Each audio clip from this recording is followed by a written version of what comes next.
Clickety clack, clickety clack, clack, clickety clack. That's my problem.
This is Papa Brad, and welcome to the iiRcadians, the show for fans of home arcade.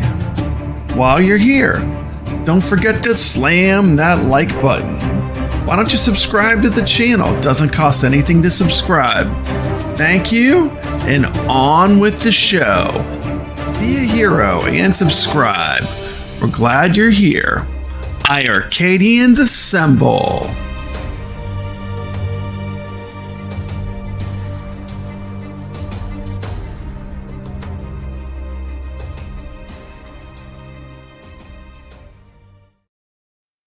All right, all right, all right.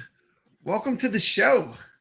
Welcome to the show, man. We got a full house tonight. Nice. Got a full house. How's it going?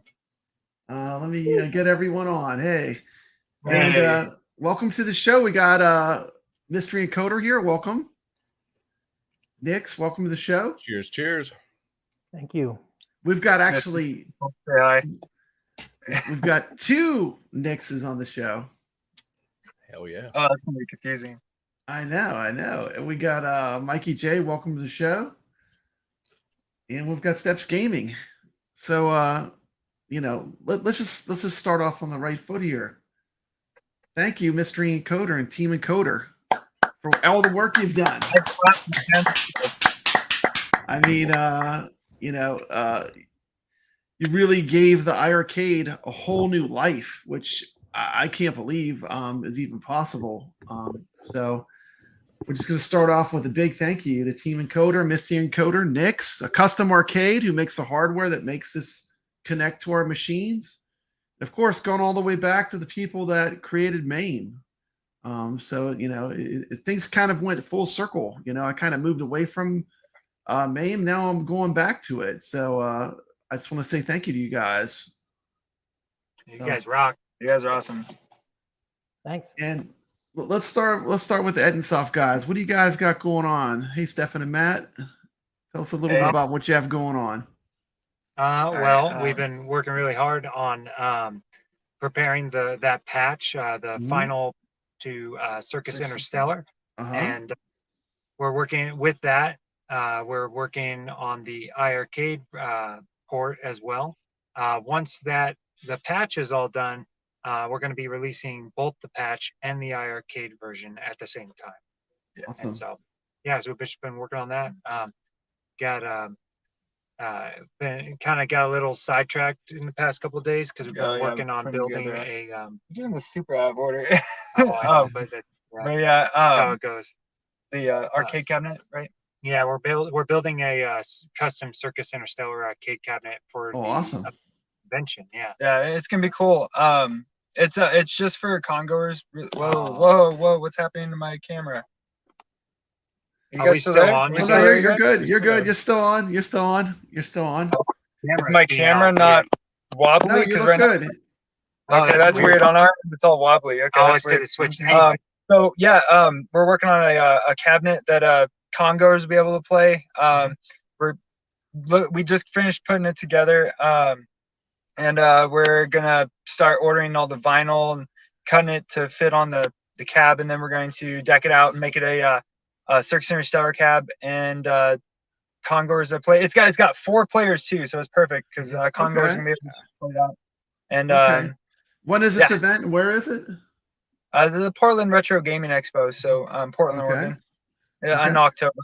Okay, and also if you have not checked it out, Circus Interstellar is a game. It is available right now on Steam, and it was originally going to come out on the iiRcade, but it kind of never happened. But the game still got out through certain ways.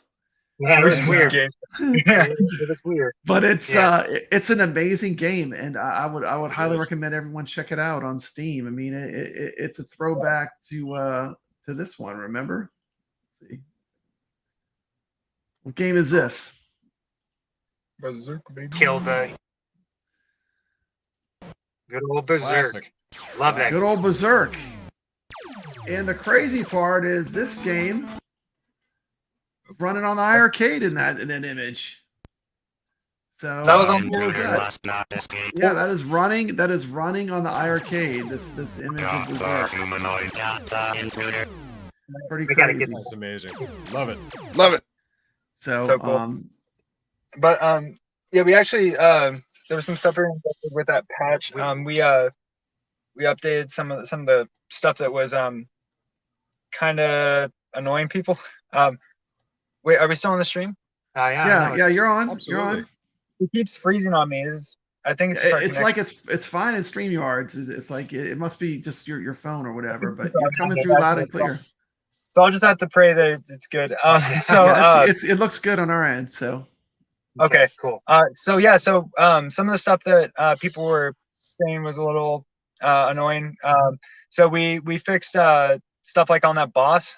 You know how before those who have played the game, when you would be battling the boss, he would just come out of nowhere, and you wouldn't be able to track where on the screen he's going to come from, and he would just take you out, and that was super annoying. So we have a whole bunch of stuff to look for that. Like there's like screen effects now that come up and will show when the bosses come in, and we change up some of their patterns too and everything, kind of make it a little bit more and give them more health fair. too, because we found that when players were on multiplayer, they just would melt the boss, and so we fixed that too, and various other things. Just a bunch of there's a list stuff. Yeah, big old list. We'll be sharing all that later.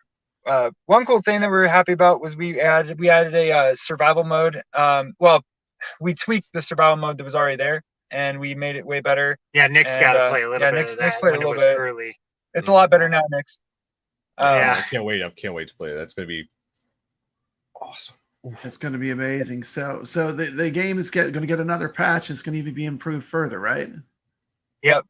This is probably going to be maybe the final big patch for this one, besides like small, quote.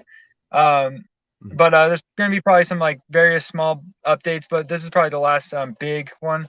So am I moving the camera? Oh yeah, right just fine. Yeah, it's fine. It's fine. Yeah, we're also wanting to. Somebody's been contacting us recently after we're done with the iiRcade version to try and do a Atari VCS version. And yeah, that one's it's still in the works though. Yeah, they say it runs off of like a Linux that Game Maker doesn't export to, so I got to figure all that out. I'm not sure what's gonna happen there.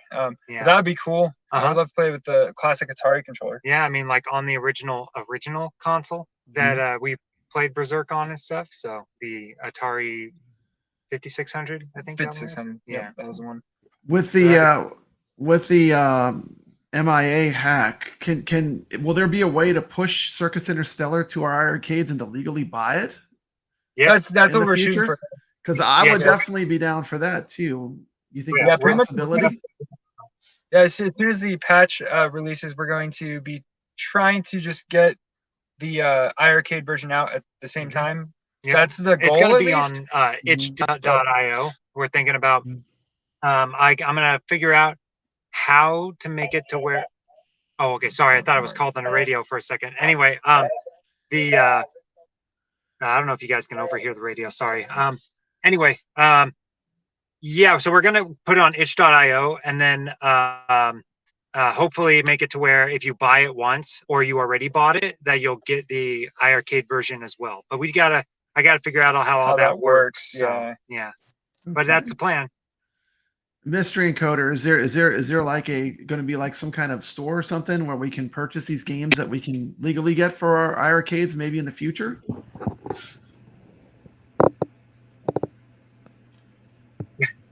Okay. Encoder, are you there? Are you there? No. It's Mike's. No. No, they're right. Okay. So Mikey, what would you like to say about the you've been doing a lot with the mod. What would you like to say about it? Oh, you're muted, Mikey. You got to turn on your mic. Oh dear. Still muted. Nope. He's doing a jig on our side. Yeah. Oh dear. Oh dear. Oh my. Steps, what do you think of the mod? You did the mod as well. Can you hear me now? Yeah, I can hear you now. You're in. You are in. Well, that's part of it. I had my iiRcade hooked up, and it was taking that audio instead of my microphone audio. But what I wanted to say is that for everybody out there, this is like the best time to be an iiRcade fan and owner, honestly. Like, I've never been more pumped. It's almost, we're at a point now, it's a question of what can't we play as opposed to what can we play. Yeah. So, MAME, I've said before, I kind of came up through like the MAME scene and stuff. And so when I found out that this was running MAME, I was like, oh, that's right up my alley. And, so big things. And we're going to show off some of them here tonight too, I think. So. Okay. Okay. I was gonna say I think my iiRcade is my most valuable arcade cabinet at this point because, like, if I want to play Golden Axe, Revenge of Death Adder, I could do that. I can play. For sure. I could play Marvel Superheroes. I could play Moonwalker. I could play Shinobi. I could play whatever the heck I want. And I got a 19-inch screen, which is fantastic. Yeah. And I have these 100-watt speakers. And to be honest with you, after you play on a 19-inch screen and then you go to something with a 17-inch screen, you're like, ugh. Yeah. It's got the great sound too. Yeah, the sound. Are you talking crap on my arcade 1-up steps? I'm just saying I like the 19-inch screen. If Arcade 1-up wants to install 19-inch screens on their talking models, crap on all of my arcade 1-ups because I can't seem to get past the damn 17-inch screen. Make a deluxe shooter and still don't increase the screen size. I don't understand. I don't understand that either. Well, yeah, the time, yeah. They got a good deal on a pallet. It's so hard to even try to talk positively on it while she's sitting here saying the 19-inch screen is great, because it just makes me regret every purchase that I made of them even more with the stupid small screens. Well, and the build quality of the actual machine as well. You know, when you're actually playing a game, like, it's not rattling all over the place. Sturdy. Yeah. Mm-hmm. I don't know. Mine rattles all over the place. I don't know what you're talking about. I never screwed the control panel back in properly. Yeah. To the base. Yeah, that's probably. And dude. I think you guys need to do as many of these runs as possible, because I think the community's just now going to start. I think we can do as little of them as possible. Mm-hmm. Yeah, all of a sudden, smallest amount possible. Yeah. And definitely do no gold runs whatsoever. Absolutely. SOL. Tell the other Nicks, the fake Nicks, tell him to eat a dick. Oh. I'm eating popcorn. Are you the fake Nicks? Which one's the fake Nicks? The one that doesn't make the hardware, that keeps posting on everything, asking about gold. Slim Nixie.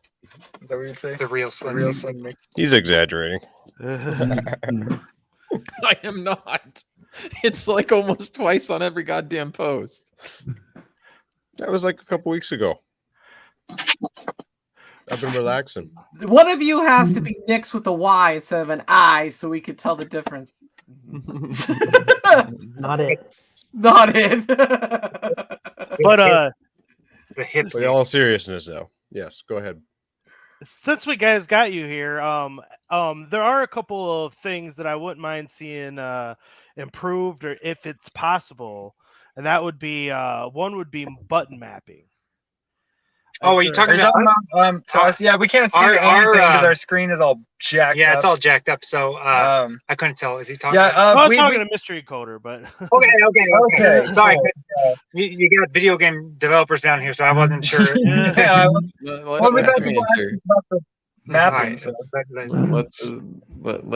Ed and Soft answer that one. Oh no! Yeah, we'll answer. Done. All right. No, go ahead. Go ahead. Well, I mean, do you want to? Yeah, we got button mapping. I don't know. There's not a fucking configure inputs button in the software already, is there? Next question. No, I'm asking him. He just asked me if it'd be possible to change button mapping. I'm asking if there's already a goddamn button in the software that does it. In the software on the iiRcade version, you can't change button mapping. That's what you're talking about. But it's a little confusing. I mean, there hasn't been a tutorial on how to like map your own, is what I'm saying. Mm-hmm. Yeah, and like certain games like Asteroids, like the buttons are confusing to like set up. Like I tried to set them, and no, you're talking about the mod now. Yeah. This man to the left of me is responsible for making those tutorials, so maybe you should talk to him about that one. Papa Brad, you can make a tutorial. I tried to. Yeah. I know with MAME, like you used to be able to hit like tab. Like you can't connect a keyboard to the iiRcade. Would it be possible to enable the tab function in MAME? No, because the disabled saving. Okay.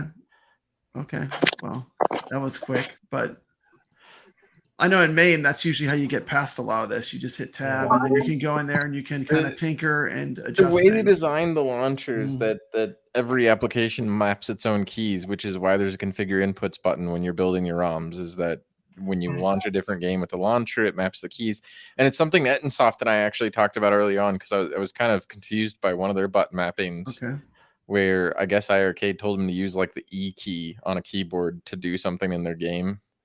Yeah, they told us we originally had it set up with like the normal buttons, and the problem was that player 2 was using like the home, the end, like page down and delete, and that doesn't work very well with their system. And so I think same with the num keys, I think. And so they had us change everything to kind of make it work a little bit better. So Okay. Yeah. So I can't tell if it's lined up or not. I'm gonna pull it up over here. Oh, okay, okay. Sorry, go ahead. Okay. Well, one of the things was Mikey had made a video about how to get some of the ROMs that were more difficult to running. You want to talk a little bit about that video, Mikey? Yeah. Well, we're not gonna say where to go to get started on this process.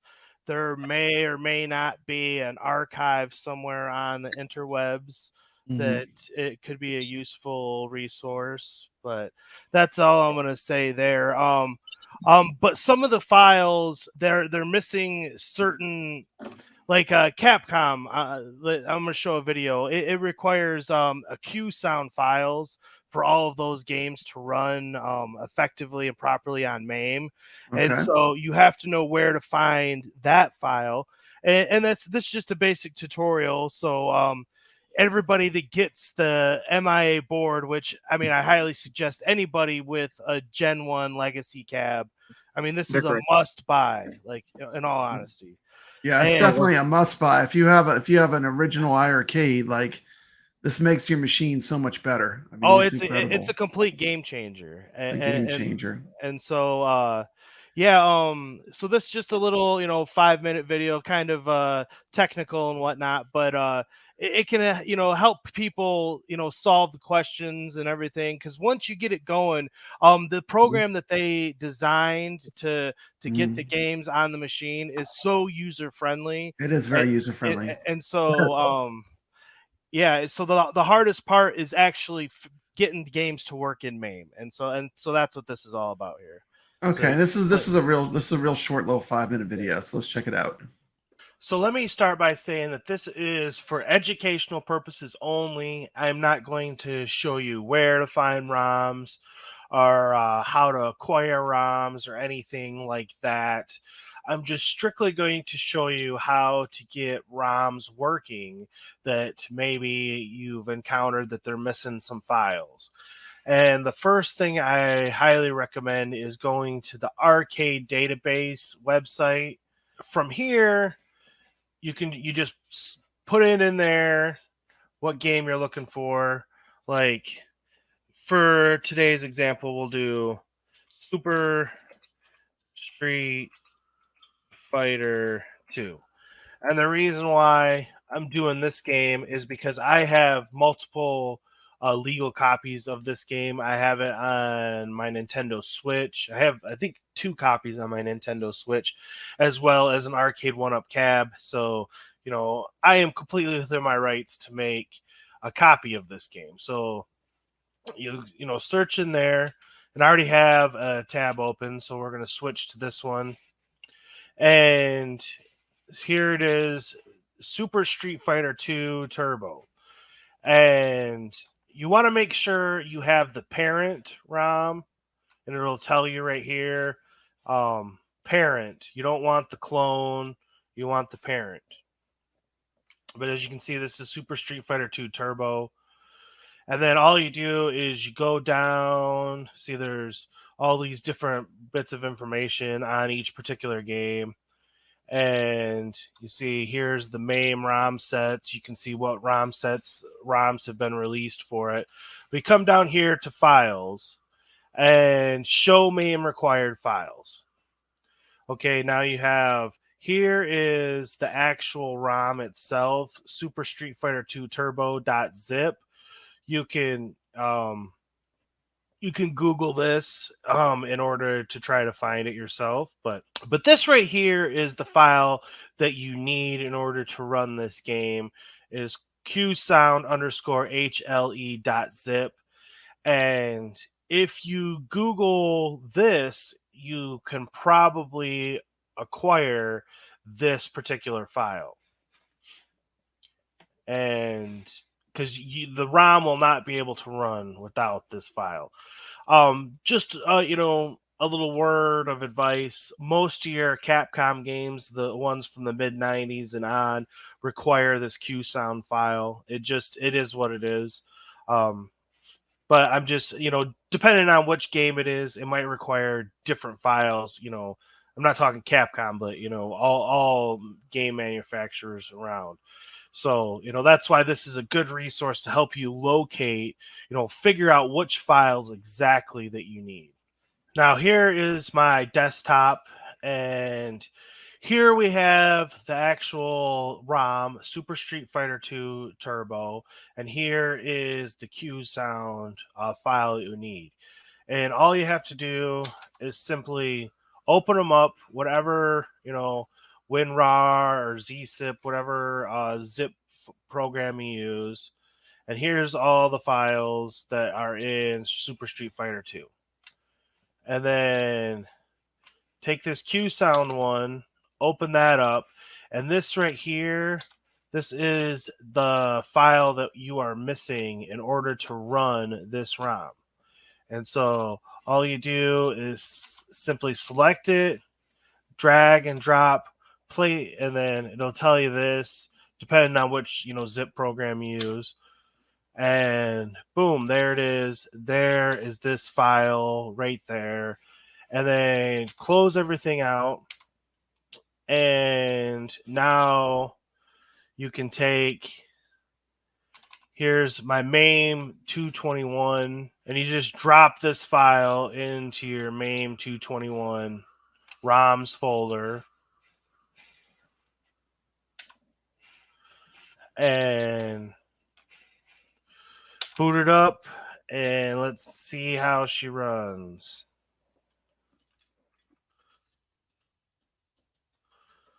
And here's Super Street Fighter 2.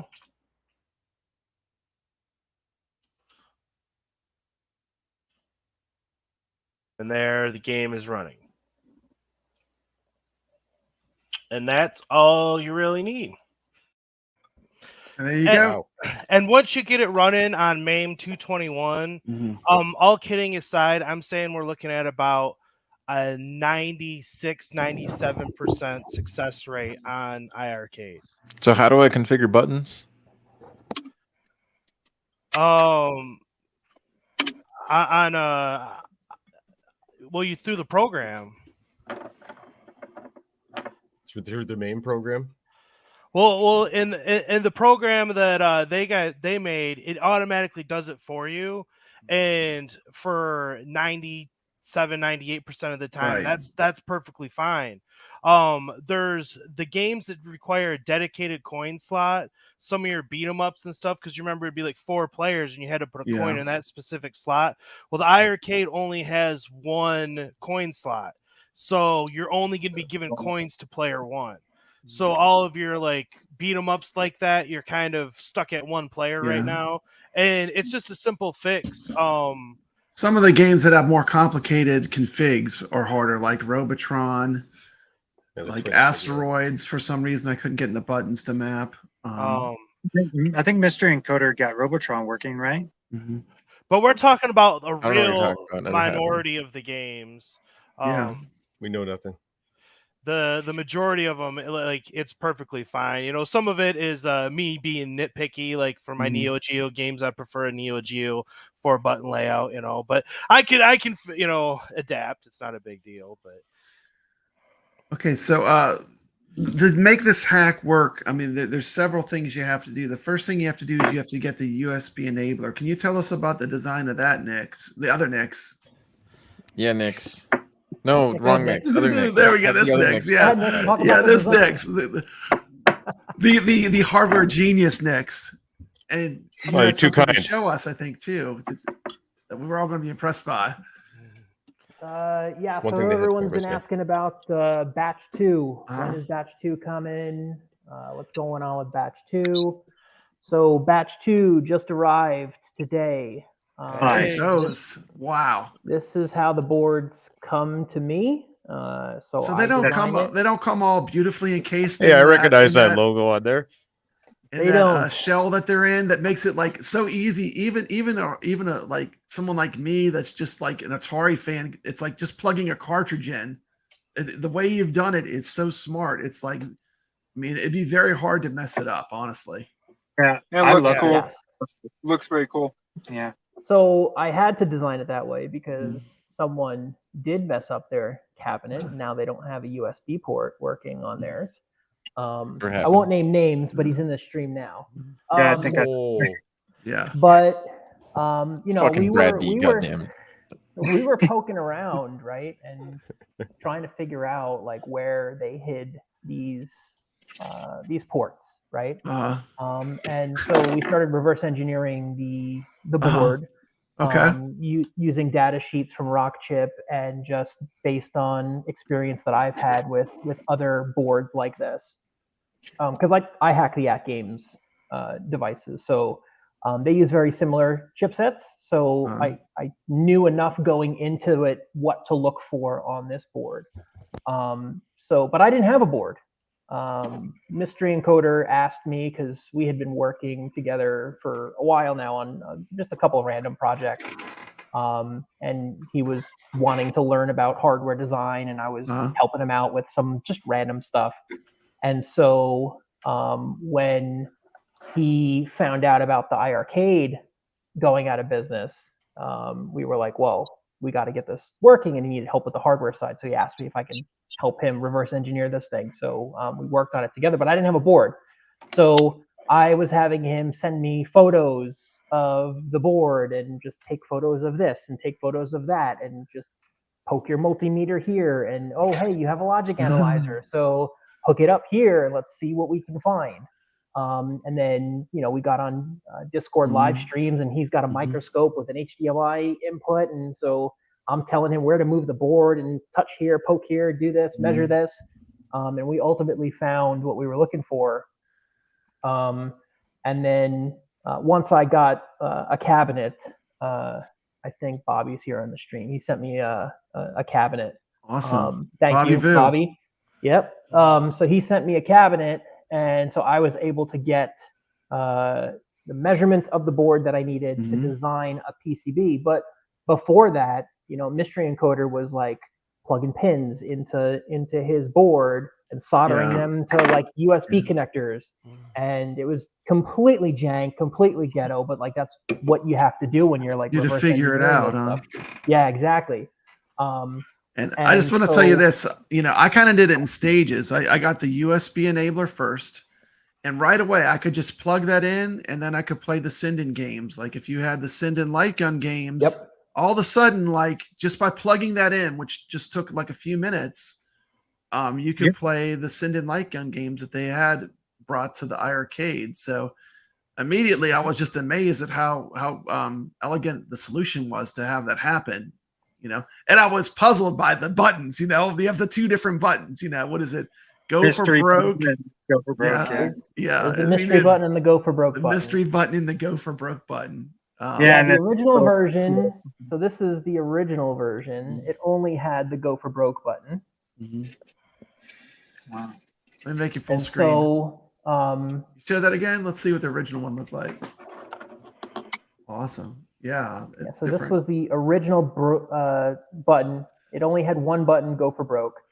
And what you would have to do was you would basically need to be an octopus to make this thing work, because you had to hold down the go for broke button. You had to unplug the power to the iiRcade. You had to plug it back in.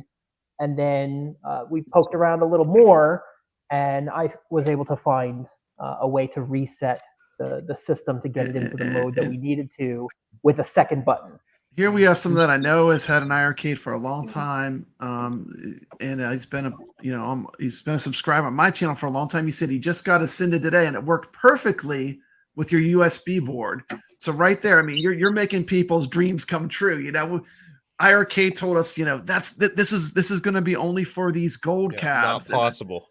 It's not possible. It can't be done. And sure enough, it was done. So I just want to thank you for that. Well, not only that, but I mean, let's give Jong his credit. He said anything was possible, and thanks to these gentlemen, anything is possible now. Yeah, it's like the chains. Amazing. It's like the iiRcade. Very ironic. Whenever you say anything's possible, you have to say including bankruptcy. Bankruptcy is 100% possible. Cheeky, love it. But I mean, all kidding aside, for me, like I've been messing with MAME for since like 2006 or whatever, and one of my first cabs that I built was a PC built cab running MAME and a bunch of different emulators and everything. And what drew me to Arcade 1-Up and some of the other companies was the turnkey simplicity of the programs. Like it was really hard to mess them up. And when you got like a kid or something banging on a computer, they're pressing 6 buttons. That's keyboard keys. And but with this new MIA board and everything, you're running this stuff natively on the iiRcade hardware, and so as a result, like it seriously is the best MAME cabinet I have ever seen, and I would challenge somebody to find a better one, honestly, because it's so easy to just get in and out of the games. The games sound so Nix is laughing at you in at games right now. No, the iiRcade's way better than the at games now. Well, I like both. I like both. At games, that's an at game shell. That is Yeah. running my conversion kit. So that thing is running an RK3588. It'll blow this iiRcade out of the water. Let's do a race on who can get in and out of a game quicker. The at games and the iiRcade. He's not running the stock board on it. I'm not running the stock at games on that. He's got the hot rod. He's got the hot rod. It just looks like an at games. It's the sleeper. It's a sleeper. That's what it is. The sleeper card. It's bionic. Right. It's a bionic at games. One of the things when Nix and I met, one of the things he was working on was conversion boards to make it easier to kind of drop in other SBCs into these, sort of like what Glenn's deck allows you to do on the iiRcade. So that's what he's saying he's got in there. Well, I'm sure Glenn's deck is going to be amazing as well, and people that are holding out for that, I'm sure they're going to be completely happy with that. As long as they get his SBC. If they only get his deck, they're going to be confused and wondering what the hell and how they add games. Yeah. Well, I mean, they can work in tandem, can't they? Team Encoder. I mean, I'm saying if they only got his deck and they thought that was if they thought it was one or the other and they only get his deck and they put that in there, they're going to be confused, wondering why they can't add games. They're going to be like, wait, it adds USB ports. I had to clarify that so many times because they thought that what this board does is just adds USB ports. No, it enables you to push games to your machine. It totally changes the game. Like you can if you take the time, you can port all your favorite games to the iiRcade, like the old school arcade games. Who asked that question? They're like, wait, if I get Glenn's deck, it adds USB ports anyways, so I can just plug into that, right? And it was like, no, it doesn't. It's not the same. That's a different interface. That's only going to work on your original iiRcade games that you purchased. I mean, for me, what I've found is the .chd games, they're a struggle. I haven't figured out how to get those running. I can show you guys like Virtua Fighter 2, Tekken 2. I have them on my machine right now, but they're unplayable. And it's not an iiRcade issue as much as it's a MAME issue. Yeah. They don't run great in MAME, that version of MAME. I mean, if you run them directly off of MAME. There's a few problems. But like I said, we're looking at 96-97% of all games on MAME. So, and MAME is the king of all emulators. If you're going to get an emulator running on one of these machines, it's MAME. Better than Final Burn Alpha. Yeah, I have Final Burn Alpha on my MVSX over there. There's countless sorts of games that are easier to emulate than arcade versions of them, just because of the complexities involved in MAME. MAME is a freaking piece of bloatware. It's I've heard that you're getting House of the Dead 2, but it's gonna be like the Dreamcast edition or something. I don't know what you're talking about. God. No, it's a community project. The community has to find these ROMs, and you must own a legal copy of the Dreamcast version in order to put it on your machine. The thing about CHDs and Dreamcast and all of that stuff is that right now the way the software was designed was to try to be as like hand-holding and idiot-proof as possible, so people don't have to like go into command line prompts and use ADB to transfer files and stuff. So when you're saying like you don't know how to get CHDs working yet, that's by design, because there's nothing to support doing that for idiot proofing yet. So as we go, you know, things like somebody mentioned Robotron earlier and how I had got that working. The problem there is that it requires a special MAME config. The problem it requires two things. One, it requires a save state, which Nix and I have both covered this when somebody had issues with like NVRAM and something else. I think I saw Nix commenting on Discord about it. Yeah. We don't, in the current version of software, there's no way to really like edit those MAME settings or edit NVRAM or do any of that stuff. And iiRcade kind of borked the MAME install that's on there so that it doesn't save NVRAM. So like even RevX, we couldn't get it to save calibrations. Well, because let's be real, they were not expecting this to happen. No. Yeah. No. I guess it all depends on who you ask. Yeah. Yeah, and that brings me to my next topic. Expect or want it to. There's two different. Let's jump into this. Let's open up this can of worms.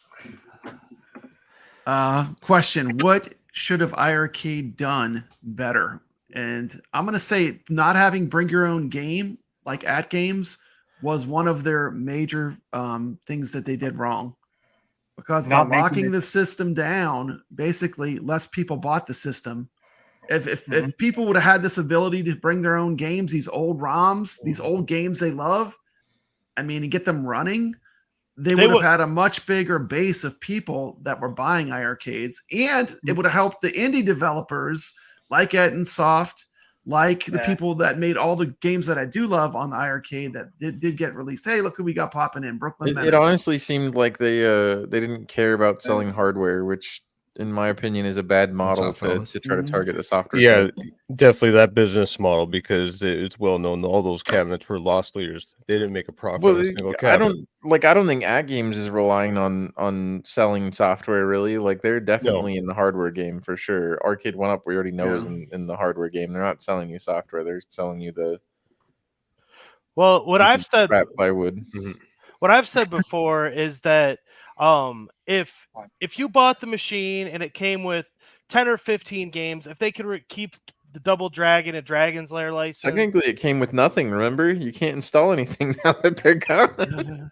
But I'm just saying, if it came out of the box with like a year ago, like when I bought mine, We're just talking about what we think. To me, a huge misstep was not I'm enabling on their grave because I think it's game. funny. You know, I think their whole attitude with ROMs and emulation. I mean, there was a huge hiccup when they first started, where they had said something about MAME, and it's like, if there wasn't, MAME helped preserve these games. There was a period where like these games were just going to get lost if very intelligent people didn't figure out how to emulate them. I mean, don't you agree, Nix? So they were trashing MAME while also shipping MAME on their cabinet? Kind of, yeah, honestly, because I mean, when they first started, then they switched. They said a bunch of crap about people being criminals, and then Console Kits was on Zod's show not too long ago, and even he was mentioning how he felt like almost offended by the fact that John called anybody who used ROMs criminals and all this crap when he tried to attack me on his community post. Oh yeah. So I think that just their general outlook about emulation and bringing your own games was wrong. I think it did hurt them in the long run because the adoption rate of the console and how many people wanted to have it was affected by the user base, because the user base wasn't there, and they didn't do a good job growing that user base because the advertising budget wasn't there.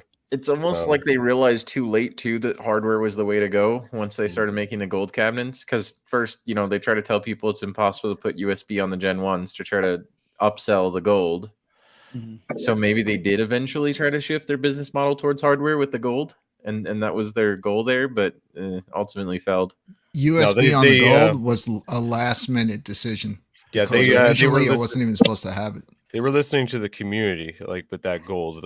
People wanted the marquee and everything. They should have listened to the community in the beginning when the community saw them at CES and told them the cabinet was ugly in the first place before it even came out. Yeah, well, the whole thing, if this business model was going to work, you had to sell these cabinets as a profit leader to begin with. John was too damn stubborn, dude. That's what it comes down to. Agreed. And he listened to bad advice from too many people. And the gold cabinet shouldn't have come out. That shouldn't have been a priority when they came out. You still needed to grow your user base. Don't put a more expensive model out there. They didn't sell out. They didn't sell out. They kept extending the sale of those gold cabinets until they did sell out the run. Right. And then they still had a few left over at the end of it. The gold was 100% because of them listening to feedback from YouTubers in the community. Yeah. Of what people wanted and why they might not have purchased a little too late, though, right? Yeah, too late. Yeah, they sunk too much money in that run. I don't know how much money they spent on that run because now, do you think if these cabinets. So think of it from their side of things. If these cabinets were open from the jump, right, and then they work on getting a game, but you already have it, are you going to go and purchase it? So it kind of would have had to change their entire business model, where they would have only been able to really release games that you wouldn't be able to get any other way. And that's why I was saying I agreed with that. Yeah. They like you guys at Ettensoft, the way to go would have been to have a store full of indie games. Have 15 games just preloaded on it, and then we're not even looking at the old stuff. So we're gonna turn a blind eye to that. With USB port, do what you will. With being just consumers, it's easy to say that they should have opened the cabinet and everything else, but from a business deal perspective, it's not as easy to do that. You can't secure licenses as well if you just create an open system. See, but if they had gone full indie console, right?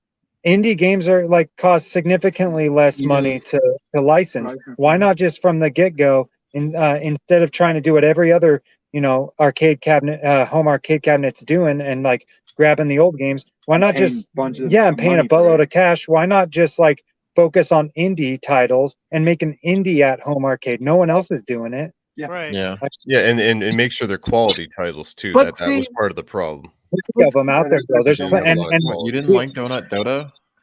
Donut Dota was okay. I'm sorry, you didn't like Rebounds, aka Jong Pong? That's my game. Here's the thing, if they would have made it open and then they just focused on the hardware and then focused on selling indie titles, that's the question is, would that have worked? And there's a lot of people acknowledging the iiRcade now that they didn't even before. I had a conversation the other day with John D, because I just sent him a nice message, because you hear things, and I mentioned the iiRcade to him. I said, listen, I'm just gonna tell you straight up, this iiRcade I have now is the best thing I have. 19-inch screen, monitors, I can play whatever I want. It's a premium experience. And he said, yeah, it is, it's great, but it's such a limited audience and it has no potential to grow. And he's right. But now that you have it and you can see the potential and how good it is, if I was starting in the arcade industry, home arcade industry, I'd be looking at, how do I make this work? And would you, if this was the thing from the get-go, would you have paid more for the cabinet? I paid $300 for that cabinet. Would I have bought one? No, I felt bad for people who bought gold. Oh my god, yeah. Those cabinets. I spent almost $900 Canadian for mine. Yeah. God. Honestly, I say, like, I don't know, ever since we started building that cabinet, I'm just gonna go with custom built cabinets from now on. No, I put a PC in that thing, and I could play Doom 3 on that. We set it up to play Dead Rising, and we got it playing Dead Rising perfectly. Yeah. It's awesome. So I don't know. I'm a little biased. Well, you know, I mean, there's lots of Ultimately good the way to ways to go if you go. can do it. I mean, I got a Switchcade back there too, and that's, I mean, Yeah. I don't understand the Switchcades. The Switchcades are made for retards. I swear to God. no, it's not. It is. How do you Who the figure? hell wants to play a Switch inside of an arcade cabinet? Put a damn PC in it. But when the games run smoother than on a PC. Then a PC? Well, I mean, it depends on the PC. Now, I have my gaming PC in my living room, but you know, I'm not going to put that in a box. I mean, play with arcade controls. The aesthetic of it. But Yeah, I mean, playing it with those joysticks makes a huge difference. Well, no, I'm talking about the. I don't know. Does the Switchcade come with? I haven't looked into that one. Does it come with? Well, yeah, it's just does a it? Switch on the arcade. You buy a control panel, and you can play Street Fighter 2 or whatever on through an arcade cabinet. And okay. Yeah. Well, that's what. Here's the other downside, though, of running these games on MAME is we don't have online play on the titles, right? And so that was a point that you know, somebody mentioned to me. There's no online play, and online play is not important on all titles. Like, I really don't care if I'm playing, you know, Ninja Turtles and it has online, but like you play a fighting game or maybe a sports game, it's fantastic. So then you're saying to add a PC and play Fightcade on it. Yeah, that's awesome. I mean, Fightcade. One of our friends offers a better experience. What's that? Wait, who was just talking? I don't know who's talking. Our friend got he swapped his TMNT cab, his 1-up or whatever, for the one that has online, and he says he regrets it because nobody freaking plays online on that thing anyway. Yeah. I mean, online play is a nice additional option, but I mean, just getting the games running good is you know, primary one. Online 100% did make me purchase games that before they had online I had no interest in. That's true. Especially some of the sports games.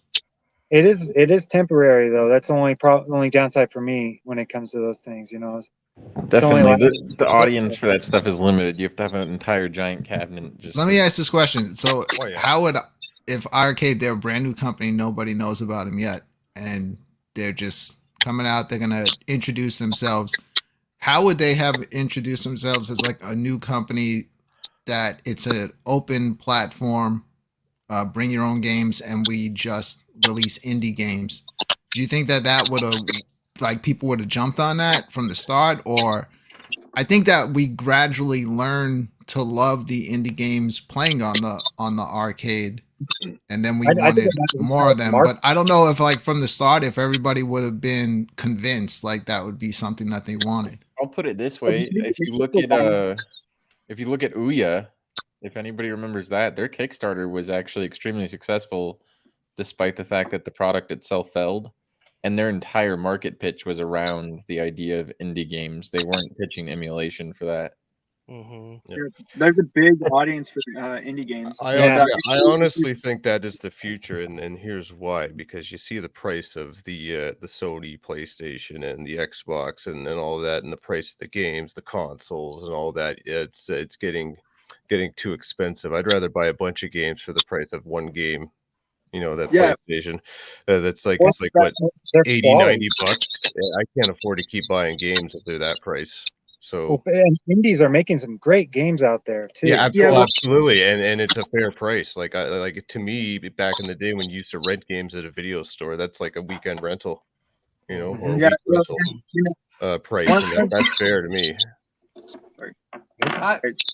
One of the things also is that a lot of the AAA games, they tend to there's a bunch of companies that are like, they release a game, it's broken, and then they give like one patch or two, and then they're go, done. All right, Like, next game. Pokemon Scarlet. I think they fixed a lot of bugs in there, but there's still that game is still super buggy and falling apart. And then they're you just got going to move like on to the next one. was And it it Dead became Space? common Cyberpunk practice release? like a decade Yeah, or so ago. It every became big common game practice. release, Yeah. the games are never released. Like they're always broken in some way. Yeah, or It delayed. almost And they're cloud pays. It connected. almost pays in a lot of these big games to wait and not purchase them right away because they always got to patch them a few that's times. what it's gone to. Everyone's shifting to that, and nobody wants to pre-order and be day one anymore. Yeah, Yeah, well, and what we exactly. found with the new Dead Space, for example, great game, Awesome game, but nobody gave it criticism when it came out, and so then the EA company went, EA was like, perfect. perfect, no need to patch any of the buggy things that are broken. They gave one patch, and then they went, all right, nope, that's it. And then now people are going, hey, wait a minute, you guys aren't going to patch this anymore. I mean, they haven't really announced that they're not patching it, but it's pretty. People are pretty skeptical about it because it's been like almost a year. So I mean, but they patched it in February, so it's been a couple months. But it's been a while, so and they haven't said a word. Yeah, Sacro here saying online leaderboards are a huge factor in purchasing the iiRcade. And really? I remember when I'm playing some of these games, it was it kept you playing. I'd be like, I need to go play Ninja Spirit when I get home because I want to be on the damn leaderboard. And that is online is a very, I think it's a very unique, a very cool feature.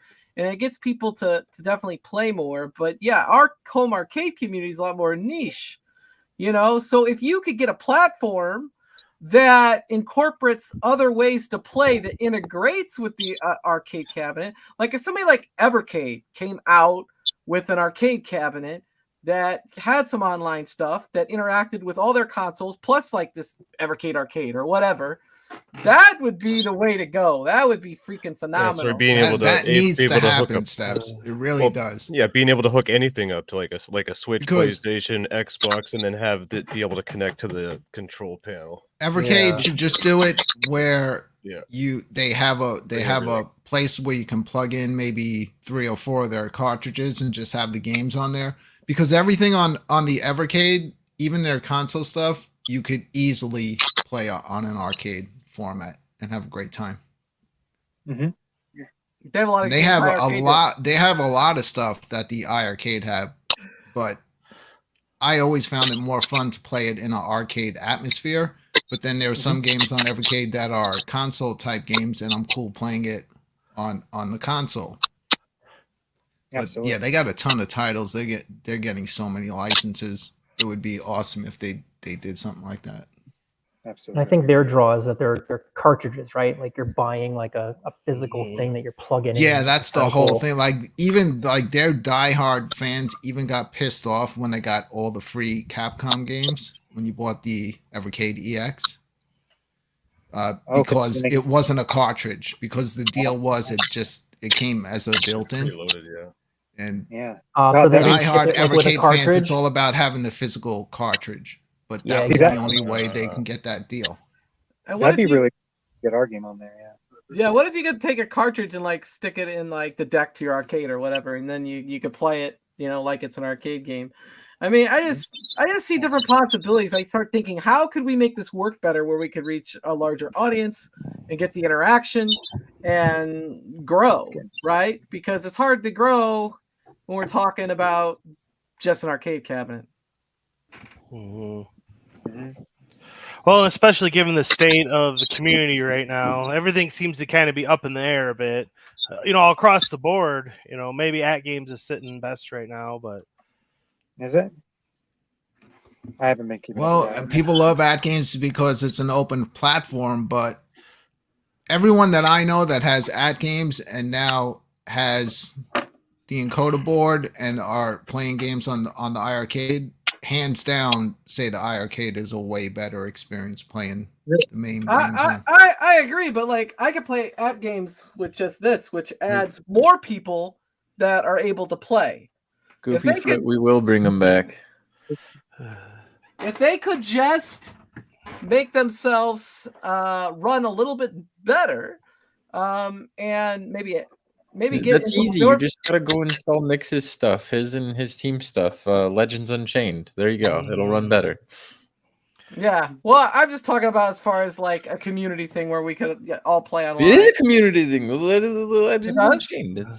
That's a lot of people aren't familiar with that for some reason. I know there's the CoinOps X stuff. I don't even have an AtGames product, and I freaking pitch this dude's shit just because I know who's working on it. Those guys made an optimized kernel for the AtGames products, and it runs a lot better than even the CoinOps X stuff because it's a custom kernel that's running on the chip and it's almost like running a Pi or something, right? Like it comes with optimizations and blah blah blah. Yeah. It's an entire OS. So Legends Unchained itself is a bootloader that we install to the AtGames devices, and it'll work on that PUC steps. So once you install Legends Unchained, what it is, it's a bootloader that allows you to boot off of USB drives. So you keep everything stock. You can run AtGames stock. A lot of people like the leaderboards on the AtGames stuff. But then you flash the operating system that my team works on, which is called Rcade. Not iiRcade, but it's Rcade. I think it was around a lot longer. And it's specifically for rock chip based SoCs. So the same one that's in the iiRcade is in the Legends Pinball and the AtGames ALU. But you'd be surprised what the AtGames software limits performance-wise on that cabinet. Like we're able to run PSP full speed. We're able to run Dreamcast full speed. We're able to run N64 full speed. And you just flash it to your USB drive. You pop it in and it boots. If you want to go back to stock, you just pull the USB drive out and you're back in stock. Like that's it. It's pretty similar to some of the soft mods that we did for countercades and stuff under Team Encoder. I've got a splitter here. I just realized something. If Brad doesn't come back, do we have to all stay here forever? This is our person.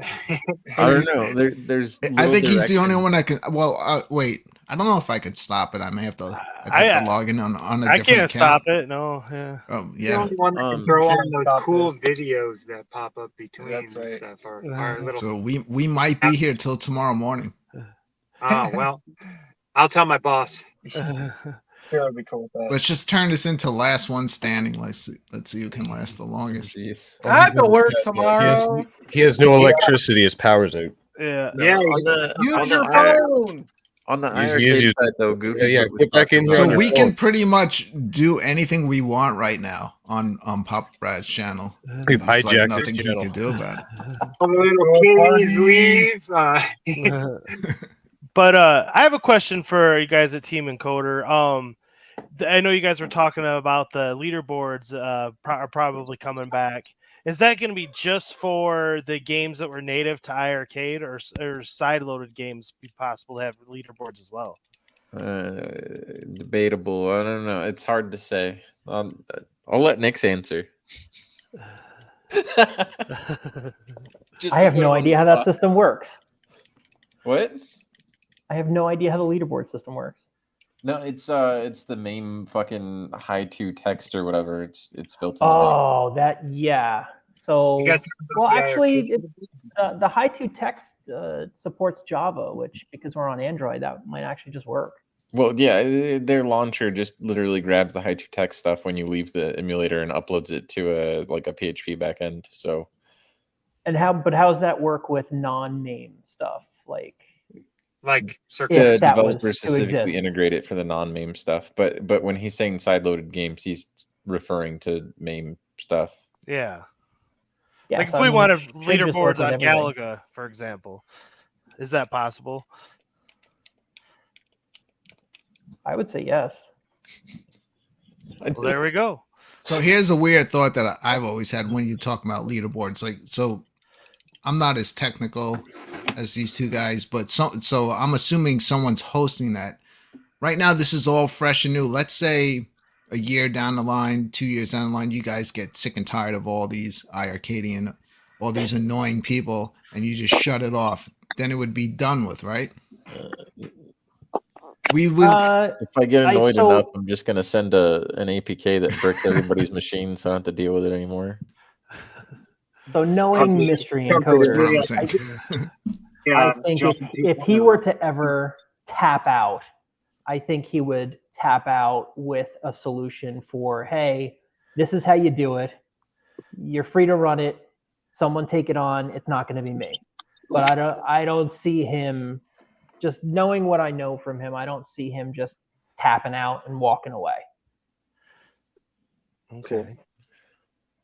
I'll put it this way: I'm annoyed with Arcade 1-Up people, and the Team Encoder website's still online. Well, I gotta say, that's promising. I can tell you this from what I've seen. Like, whenever I'm on social media, like iiRcade stuff, the community does seem really happy right now. Everybody, is almost like self-promoting the iiRcade. It's like you guys have helped breathe new life into it. I think there's a lot of people that are excited that they finally get to use it after being trash talked so much for having one. I always used it. I always loved it. So. I was one of the people that used to shit talk on anybody that had an iiRcade, because even though I eventually bought one when they went on sale, I'm sorry, but it was ugly. It didn't have a decent game library to me. I did not like it as a product. The iiRcade. Dude, I played it every day. It's like it's like the only thing. Like, I turn everything on, but the iiRcades are always. The only thing that would have been cool was the the leaderboards and the online play, but I don't really have people that I care to play online with, and then leaderboards got a little grindy for me when it came to like Truxton. It seemed like some of those people were doing a little too well, and I don't have the same time that some of them do. Some games you were able to just keep quartering up and your score would continue. Other games weren't built that way. So whatever you got on your first run, that was your score. But some games you could cheat it and just keep putting credits in. Hey, real quick, I don't know if we mentioned this, but P-Dubs is in the chat, and P-Dubs said, Mystery Encoder will be happy when I drop off his gold cab Sunday. So that is good news for people like Nick's down there in Canada, who has a gold cabinet and can't use no, any he's not getting one. I already said that. No! I'm off the mailing list. If the other Nick's makes a dongle jongle, then it's something that... That will be the name, the Jongle Dongle. Jongle Dongle. Shout out! Gotta be a Jongle Dongle. That's what it's gotta be. For the sacrifice, we need to give a round of applause to P-Dubs. Yeah. P-Dubs. I would have never sold my gold, so good job. Yeah, I don't think P-Dubs is really interested in the iiRcade. He never even made a tutorial video despite getting footage. So, fuck you, P-Dubs. Fuck you very much. I mean, I don't know how he could sell it, but he has plenty of other arcades. I just couldn't. That's what I'm saying. He's not interested. The dude's got an at games cabinet right next to his iiRcade. He doesn't care. He had two at games cabinets. It's just another multicade to him. Yeah. But it's a better multicade than the at games. Yeah, I said it. That's debatable. It's not even debatable though. We gotta do a side by side. From what I'm hearing, because I haven't put my board in yet. From what I'm hearing, everybody is saying there's no comparison. Why are you slacking? I've just been busy. I'm also like very like you don't OCD. You don't support us. It's just a pain in the ass to pull my arcades out. I've never broken the seal on the thing, so even Ettensoft has. Don't do it. You're gonna void your warranty. Yeah. No, I don't care about the warranty. Honestly, I think Ettensoft was one of the first people to actually put this board in and run the mod because he was so excited to get his shit running. They had a great reason to do it, to be able to update their game. Yeah, I mean, everyone's like talking smack about the iiRcade, but I'm so biased on it because it was our first home arcade cabinet, and it was like it's got a special place in my heart because when we first got it, I was like, this console's going places. It's gonna be like, I was like, it's gonna be the next like indie. I seriously thought it was going straight indie arcade, and I was like, this is gonna be the best. This is gonna be the first indie arcade. We were ready to make all of our games for that. Yeah, which we're still like, okay, we're gonna make games for it, but you know, now we know that it won't be the. It's not the same. Yeah, it's not gonna be exactly the same. But I want And I just wasn't, recently, huh? wasn't your board the one that arrived? It looked like it got run over by like 3 dump trucks. Whose? Was that yours? Was that your Ours? The box Yeah, for wasn't the it board, crushed? wasn't Someone- it damaged? Is he I talking sent about someone a board and like Soft, Matthew. us? yeah. No, our board came in just fine. Yeah, it was wicked. I thought really, yours was really the one nice. that was damaged. Was it you guys or B then? It wasn't us. It might have been B. I don't know. Somebody sent us pictures of like it looked like it got ran over by a truck. I don't know. It was fine on it, but like the box Bees- was just like smashed. Oh my god. I don't know. B's breaking everything. You know, it broke his Foo Fighters pinball and everything. So you know, He maybe. deleted his own games. Yeah, that I too. heard about that, but he broke his Foo Fighters. That's pinball. part Oh of my his God. shtick. Yeah, that's how it gets the viewers. He or his wife or who knows. No, that was not staged. If anyone thinks it was, that really happened live. No, I Yeah, I believe know, it. Really I believe it. delete. And it was really an push- accident. You're pushing buttons that you don't know what they do. No, I mean, okay. In fairness, I told B to press the delete all button, You but did. I had Yeah. been doing it on my own cabinet prior to this, and I was under the assumption that it was deleting just the games in that list, not realizing that I was wiping out my entire cabinet every time, and that wasn't staged. And the reaction and the oops and everything was real to that, and I don't think you could have staged that because it was so funny. And he couldn't back it up then either because it wasn't No, available to back up the yet. backup button didn't do anything yet. I bet, like behind that smile, he was seething with rage. Like, So Ritual Dello says that Jong ran it over. oh yeah, that's what it was. Oh, there you go, John. He's ran it over. tracking all of your packages, Nix, and he's running them down one by one. He's got a hitman. Yeah, Or he is the he hitman.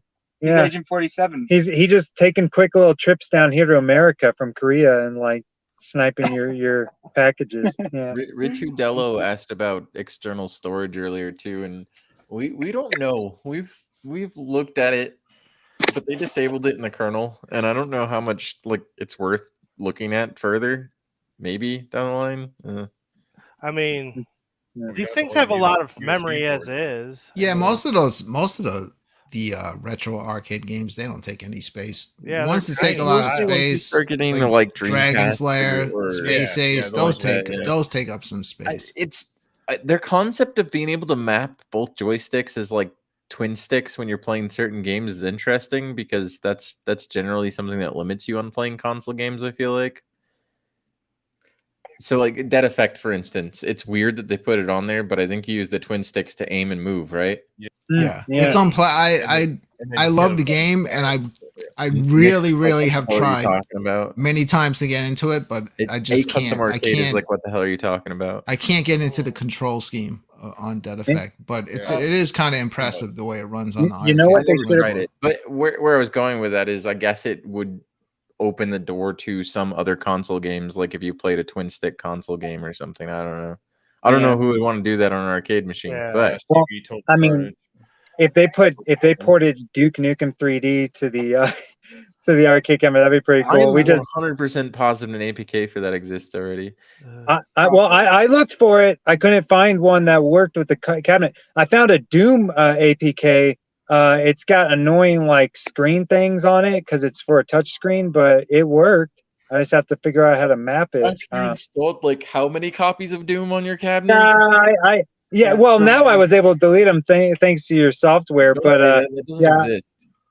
Oh, People have to live with their decisions. Oh, you can delete now? There's a No, delete people option? have to live with their decisions. no, you can't. No, I don't know what like. I'm just gonna stop talking about all of this encoder shit because I do don't have know what. I do have a Yeah. few that don't run. I would No, like it. people have to live with their decisions. P-Dub said the mystery encoder deleted all the video footage he filmed at his house on accident. I saw did that. no such thing. That is not what's on the next board. Then Jason said, P-Dub's Arcade Loft, with all due respect, he does have a reputation for deleting content like a boss.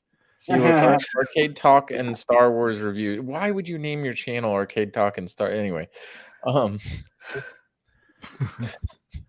that person, see, they said they played channel. At Games ALU and the iiRcade and think the At Games ALU is better. But they haven't played the iiRcade with the mystery encoder board. That's what I'm talking about. I don't know. He didn't say. He hasn't, or he wouldn't be saying that. He doesn't have it. Yeah, that's my point. If you're talking about with the old iiRcade, okay. I'm talking about the new iiRcade with these MIA boards on them. It's, I mean, I have a PC sitting right here. I used to, in my Switchcade back there, it used to have a PC build. It's a Dell Optiplex. The GT I don't know if it's a one-to-one comparison either, because isn't the ALU a 3328? The 3328, yeah. The ALP and the Core Max are 3399s, which is the same processor that's in the. Yeah, so if you're gonna compare, you got to compare to like the Core Max or something as far as like performance goes. You left that. Well, I mean, I'm just talking about unuser friendly the at game stuff is. I mean, you got to log. That is one complaint I've heard about it. Is that the login problems are not great. I would challenge anybody with an ALU. Find like a 6 or 7 year old and put them in there and say play games, figure it out. And they're going to struggle with that cabinet compared to the other ones. P-Dubs will vouch for me when I say that my 6 and 7 year old would figure it out just fine, because I had my 6 or 7 year old sit there and tell P-Dubs how to flash the software. Yeah, but here's the exception, not the rule. I'm talking about just the neighbor kids or whatever. If they come into your arcade, that game stuff is too complicated. It's not turnkey simple. I bet you they know more than you do. Kids are like, man, they know more than they used to, man. Not this older stuff. They're like, I got to use my full hands. What? I got you. We got to get going back to work. We already pushed our break so long. So enjoy work. Oh yeah. But then all the cool people on the stream will be gone. Oh, I'm sure. Yeah. All right, guys. Thanks for having us on. Thank you, Brad. Thanks, Brad. Wherever you are in the ether. Thank you. Yeah, his power comes back on.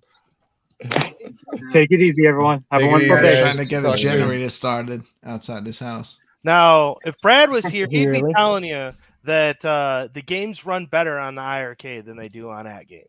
Yeah, but as we said earlier, that's software related, or the Arcade 3328 and the ALU. But at the end of the day, it's how the games run when we're talking performance. I mean, if they're not, it's not as performance. But go install Legends Unchained, try it on there, and then compare. Okay, I guess that's more of a apples to apples, since I have one of your mods as well. That's just it, right? Is you're running a mod. You're not running a stock arcade anymore. You're comparing to a stock At Games. You're not comparing to a modded At Games. So if you're going apples to apples, you got to mod them both, and then you can try to make your comparison. And you can't I've get said it before. The At Games hardware is great. It's muddied down by their terrible software. Their software is absolutely horrible. And I feel that when I play the games too. Even the countercades from Arcade 1-Up were 3128. Those weren't even the 3328 in the ALU, and those actually run like what PlayStation 1, Dreamcast people were running on there, I think, after we soft modded them. So it's like it's definitely more related to the software than it is the cabinet or the hardware. Well, that's fair. I'm trying to help lift up your guys' mod, because I love it, man. Oh, I don't want it lifted up. I want people to go away and stop ordering it.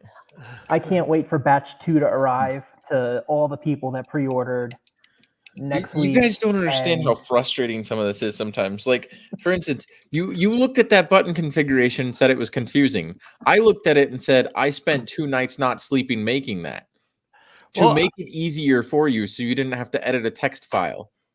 Well, I'm just saying that I don't know how to change the mapping on it.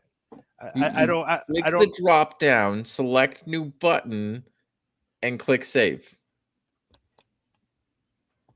I'll look at it again. I'll look at it again. You click the drop down, select new button, and click save. The man is propping up your stuff here, so excited about it, and it's like, well, that's what I was about to say. You're so excited, it's like it's right in front of you, but I you am overlook it. It's just like, pessimistic as hell right now because people I know that how bad haven't this ordered next wave is one, gonna be. I could see them regretting it in chat rooms.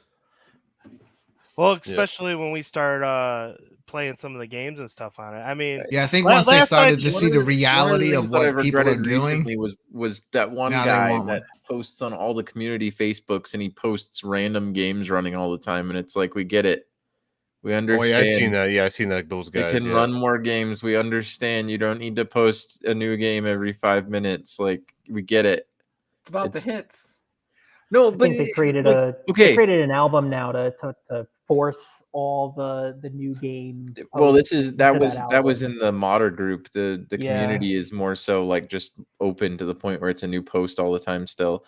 But I don't know. It's not impressive anymore. It's cool the first time, but the more that it goes on, it's like you have another game running. You have another game running. I'm just really impressed. Fame is over. If it was that we're at this point so then fast, it's fine. Like, it hasn't been that long, realistically, since iiRcade announced that they were going out of business, and we're already at this point. Yeah. So I can only imagine, what's going to be 6 months down the line, what's going to be a year down the line, what people will figure out that they can do with this thing. And definitely breathed new life into it. I'm going to say one more thing about the ALU versus the iiRcade. It's got HDMI out. Yes. And that's important, and that really helps to promote it. In the HDMI. Well, the puck has HDMI. Yeah, but people that do like content and people that want to like show the best representation of a game, you can't beat HDMI out.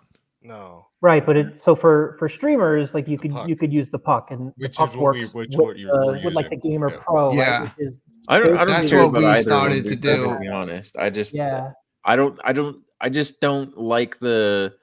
I'll put it this way: I don't like somebody being biased towards one or the other. It's use what you enjoy. It's not like, I don't know. Yeah, I just love games in general, but but certain platforms, like I'll try games out on a few different platforms. Yeah, I've always just personally found the iiRcade to be my favorite place. The way that I'm putting it is like I'm not an Arcade 1-Up fan. I wasn't an iiRcade fan. I thought their shit was ugly. I thought Arcade 1-Up stuff was low quality. I think Arcade 1-Up cuts corners on a lot of software and crap like that. I think AtGames is ugly. I think like I'm not a fan of any one of these, and I'm not biased towards one. Is kind of my point. So with Arcade 1-Up stuff, you realize how shitty it is when you're putting it together. Like, it can literally break while you're putting it together. It's a piece of art, though. That's mostly what I bought. It's garbage. But once it's together, if you set it up nice, like most YouTubers do, and you light it up, it looks good. From don't move it around too much. Though, like everybody in the chat said you're griping at me. I have this thing, and somebody that's like technical. The thing that pisses me off that Arcade 1-Up does is cuts corners on their emulation and stuff. Like the T2 could run so much better, and they let it run like garbage. And in some cases they don't, right? Like the Ridge Racer that you have behind you, Namco were involved in the emulation on that. So Namco wanted to make sure that it ran great, whereas like whoever the hell did T2 just. Ugh. Yeah, so for me, the main difference between iiRcade and some of the other systems is the aspect ratio of the display. It's as close to 4:3 as you're gonna get. So it's 5:4. It's not exactly 4:3, but it's pretty close. It's at least square-ish. And it's like the guys that made all the bezels, they did a great job. But I don't like bezels. I prefer my full screen games, and I really like the aspect ratio. I agree with that, but I understand why they have a widescreen format, because some people use it to stream modern games off of Steam. What has widescreen? Like AtGames. Most arcades, right? The AtGames is 16:9. Yeah, Brooklyn, I gotta ask. The panels are also cheaper. Why did you put a monitor on top of your arcade? Oh, because I got it for free. I see people do that. I'll explain why it's there. It's not really there to display games. It was the reason why it was there is I would watch other arcade YouTubers while I was playing on the iiRcade because I always enjoyed watching shows while playing the games. So you put YouTube on there? Yeah. Oh, okay. No, because I've seen people do that in the arcade, and they're like, "Yeah, now people can watch me play Dragon's Lair," and I'm like, "Yeah, that requires you to have people there to do that." Dude, there's nobody in here to watch but me, so it'd be kind of stupid. It is also nobody comes in here. The Nintendo systems, right? The Nintendo cabinets, the VS systems, they had the second screen on top. It was like a thing. Yeah, that was my 100% reason why I did it. I would love watching YouTube shows, and if they were playing a game, playing along. That's why I kind of do like what I do with my show, because I hope like maybe there's 10 other people that want to do that too. Some people like that, you know. Yeah. I just enjoy that. If like people are playing a game on the show, you pop it on. You got it. You can see the show in the chat room while you're playing. And I just want to say real quick, people in the chat are kind of flaming me about that game stuff. I don't care. Don't I like them all. Shit on it nonstop, and people won't. I'm not shitting on it nonstop. I don't care what you guys play your games on. I'm all about the games themselves. You just said that the only thing worth your time is the iiRcade after the mystery coder mod. No, I mean, we're pulling out the receipts. I think Mikey J Productions is excited about his iiRcade again, and that's the topic that we should be talking about. Because even though Mikey J is the creator of the iiRcadians, I think his iiRcade did sit for a bit, not getting a lot of play, but now he's loving it. All these machines were sitting around for a while, if I'm honest. My arcade specifically had been taken apart, and the control panel was sitting on my desk for close to a year, waiting for them to go bankrupt. I'm not joking. This was hacked way, way before any of this stuff. And I literally told everybody in the private Team Encoder Discord, I mean, Nick's was one of them, where it was like, we'll hack this when they go bankrupt because they're going to go out of business. So we're just going to wait. And yeah, he told me, I want to say this was a year ago. He mentioned, because, you know, the way that we hooked up was I had a Frogger countercade that I wanted to hack, and the Team Encoder didn't have a hack for it yet. So I jumped in their Discord and I started spewing some technical BS, asking for help. And they're like, no, don't do that here. And then he DM'd me and was like, let's do it here. So we were trying to get that working, and then we just started talking about technical stuff and like projects that we were both working on. And he had just mentioned that he had hacked the iiRcade, but he didn't want to release anything. And then fast forward to the announcement, and I had heard that iiRcade was going bankrupt, and I just immediately just messaged him like, hey, about that thing, I think you're going to need to release something now. Well, and it's, you know, I liked my iiRcade when it was stock. I did. I'm one of the. I didn't. I know you didn't, but I mean, I like deep cut games. You know, I like some of the indie stuff, some of the retro modern stuff.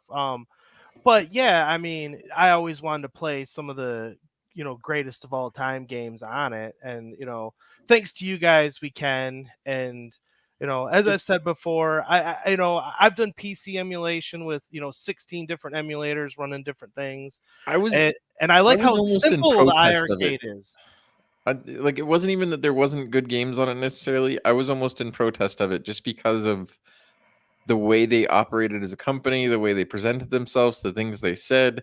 They constantly tried to oversell things. They constantly said things that just seemed inaccurate or just factually incorrect, like saying that they would get these crazy games on there and stuff like that. And I just couldn't support it personally. Yeah. The reason why I enjoyed the iiRcade as it was the community. I think it was the community that brought me in originally, and then the community kind of got divided, so that kind of scared me away. That's what the community did. But like I We're talking about steps. I mean, it was a love fest, wasn't it? Well, I like people- hanging out and playing games, whether they were crappy or not. It was great to go on like the Friday Night Arcade show, play some games. Some of them were good, some of them were not. You know, but it didn't matter. It was a Friday night thing to do. It's like getting together and playing poker for some people, but we just play freaking arcade games. Community is awesome, but those game and brews and stuff were like, what the hell is going on with this company? That's Dude, I really do miss though the Friday announcements, good or bad, whether or not anybody else liked it. But I used to really look forward to from an outside Friday to see what was coming out. You almost saw it as like a cult, dude. It was weird. Well, I'm not supposed to talk about that. That was the message that was perpetrated by some individuals or whatever. No, there was definitely two camps, and you had the other camp. It's really no call. We're just and honestly, what sucks is it was Jong specifically who made people take sides by saying that this is bad, this is good, and like trying to. That guy single-handedly kind of divided the community in some of the things that he did, said, or wanted. I guess I don't disagree with you. My opinion. I think they were in a no-win situation because no matter what they put out, they couldn't make everybody that owned an iiRcade happy that week. Yeah. There was always that division. People want, if they put out something great, modern, then you'd have a bunch of the people saying, I bought this only for the retro games. What are they doing? When he released his Kickstarter, he overpromised a lot of stuff too. I mean, that was one of my main issues with this as a cabinet or them as a company is the overpromising of things and what the hardware is actually capable of. I mean, look at Mutant Football League and how that happened, or like being told that USB ports are impossible. It just seems like there was constantly a lot of stuff behind the curtain that wasn't being told to customers. And as somebody who's technical watching him say some of that stuff, you're like, okay, this is full of shit. This guy's fucking pulling a sham wow and telling you, but wait, there's more. The sham wow doubles as a coaster. No, except pretty much now the bankrupt. There's more. It's him feeding you more bullshit. And I don't mean to insult anybody if any of you feel poorly about me saying that like he lied to the community and people believed him. But that was my own perspective on it. You know what I mean? Like from the start. If I had any feelings, I would say something. But I'll say this. Gone. I mean, I'm in a chat with Jong, and I've talked with him quite frequently. Dude, who's gonna kick this guy out of here? And I'm not the only one on this on here as well that's in there. But okay, we'll kick the other person out too. You're gonna have to. He already is the power most winner. of the iiRcadians out. But we're all friends with Jong. But no, fuck that. Go. Wait, call me a criminal. Wait, you can't kick me off the show. Brad's not here. Wait, what I'm we're saying all is stuck together. Just long enough to do that. He meant well with his promises. I genuinely believe he wanted to deliver things. He just, maybe he wrote some checks with his mouth. I want to be very clear that I am not in this chat with these people at all. I didn't even know it existed, and I'm being dead serious. I'm not in this freaking chat. I haven't talked to Jong since the bankruptcy. I can't say that he Steps, I can get you in, but you do have to cut your hand. I can't say that he intentionally did or said anything. Like, I don't think he was overpromising without knowing that it was or wasn't possible. But at the same time, you fact check that shit before you go and tell your community, like, we're going to do this, or we're going to do that, or we're going to get this. Like, otherwise, you are lying to people, and it's your job as like the CEO and the leader of a company and an organization releasing a product to say, this is what it does, and this is what it's capable of. Like, if we went and released this board and said that it comes with 1,000 ROMs and you got nothing with it, that's a fucking problem. That's not, Right. Well, I think that it's, given the state of things, it's pretty apparent that mistakes were made. Oh yeah, and he realizes that too. I don't know if he does realize that. I had a conversation. He realizes he's made mistakes. He said that his company is valued at $25 million. He doesn't realize jack shit. He's a narcissist. No, it's not valued at that. I have no idea. I never really paid attention to the business stuff. I'm more just focused on enjoying it. Specifically stated during the bankruptcy call was that the intellectual property and software is worth $25 million. So the open source Android OS, MAME, and a fucking Android launcher is worth $25 million, apparently. That doesn't make any So sense. the guy is an inflated ego fucking narcissist that was talking out of his ass for a few years and led a bunch of people on. Well, I mean, dude, I got what I paid for, so I mean, I can't say I feel led on. I mean, Yeah, I'm definitely still a happy customer. I've been the first person to say that on a lot of Facebook groups, that people that are whining about them going under are fucking idiots and that they got what they paid for because they still got the games they bought and they still got the games that it came with. So who cares if they went under outside of the promise of leaderboards and online?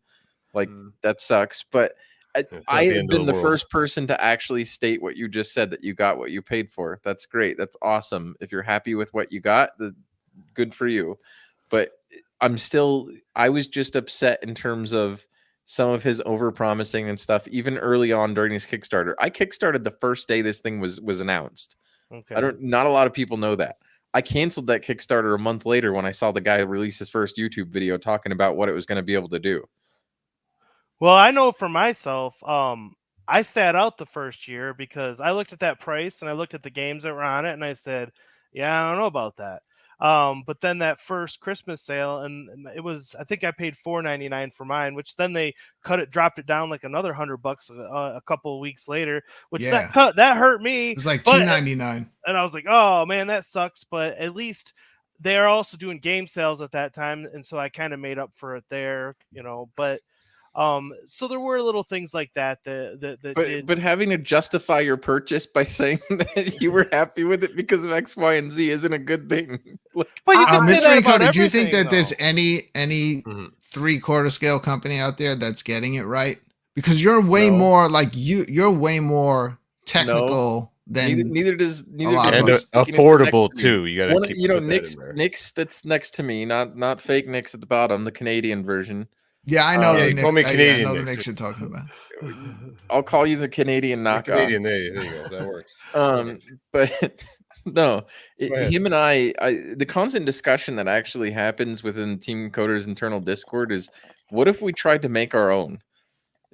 Because we get so disappointed with the software, the emulation, like that side of it, and we're like, probably 60% of us are actually software engineers as day jobs. Right. This is stuff that we've done nonstop. And when it comes to emulation, we understand it from a different perspective. Like my day jobs have actually been quite different over the years, but like from virtualization, as far as like how emulation works and blah, blah, blah. But no, to answer your question, no. To the point where we've said that between the few of us that work on this stuff, we actually think we could do it better. So when you would, I don't know how much you paid attention, but when you would say, have a Friday show where Michael was talking about how difficult some things were to do, were you sitting there saying, no, it's not difficult, I can do that one day? I never watched any of them. I don't, because there were a lot of things that we were waiting for a long time that never came to fruition. Michael S., right? Yeah. Like, that never happened. Give an example of something that he said that wouldn't be possible. I mean, just so many people wanted the whole look, the way you navigated through the games to be updated. People just UI, people hated the UI. I really never had an issue with it, but I can understand once you start having a lot of games on it. But people wanted something that was more, I guess, flashy looking, and they were working on something. People always wanted the store. I don't think they were working on anything. I'll be honest with you right now and say I don't think they were working on jack shit. How hard would it be to get the store on the actual new UI shouldn't have taken so long. But when Jong pulled his phone up and showed the software running on his phone and said that's what they were working on, that's a phone app. It was already a phone app. I already had it installed in BlueStacks on my computer like a year ago. It wasn't. He didn't do anything. He went and installed it on his phone real quick and went and showed it to people. Like, look, this is what we were working on. Like, that's why I say that he lied. Is because it feels like it was all a bunch of bullshit, and it continues to be bullshit even through bankruptcy. I'm sorry, but that's how I feel. Have you seen a gold in person yet? Like, I know that you're gonna get P-Dub Space Invaders. No. Is that? I think it's super impressive. Like, still to this day, as far You as think it's impressive? The speakers are garbage. As far as on the like in this realm of things, like the 3/4 scale, the companies that we had to choose from, I think it's the best 3/4 home arcade that you can get was the gold. Here's what I'll say. I've seen it. I did not buy one. After I saw it, I was not buying one because of the cost. But it is an impressive machine. It looks pretty. It has a premium feel. I will give it that. But I wouldn't have paid $800 for an iiRcade. You could have played Operation Wolf on it. I could play Operation Wolf on this one back here. You know what I paid? You didn't know that. You know what I paid for it? $300. You know what? It would have cost you as much as it costs to buy a whole new cabinet just to get USB ports on your Gen 1. All right. Here's the thing. It actually costs what, $35. Canadian Nicks may not know the context there about the fact that they literally said that to people. Yeah. That was one thing that did upset me. They told people that it would cost you just as much to get a new cabinet to get USB ports on your Gen 1. Well, look, you guys added a couple of USB ports, and look what everyone's doing now. Dude, I guess they realized what would happen. $25, man. That was as much as a new cabinet. So what I'll say is I was at that announcement when they announced the Operation Wolf. I was there in Chicago. I know, I saw you. It was, I was there too. Right? And everybody was like super excited. I'm standing there like because I was like, well, I can't play this.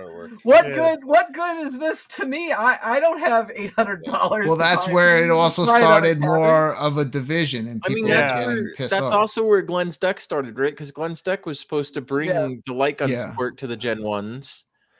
And then they gave Glenn the run around because they told him that it would work over Bluetooth or something. They told Glenn USB was impossible. And then later on retracted on that. So it was like, I don't know. They did mention that they're like, oh, we could maybe use like Bluetooth guns or something like that, but it's going to have that nonsense. It's going to have crazy lag. And I was like, I don't want that. A game console. And what is he saying? I think his mic died and he's trying to talk. Oh. No, I can't find it. No, my mic's working. Not you. No, the Nick's above you. Not fake Nick's. Oh shit, how's that? Canadian, yes. There you go. That works. Can you hear me now? I'm a Canadian.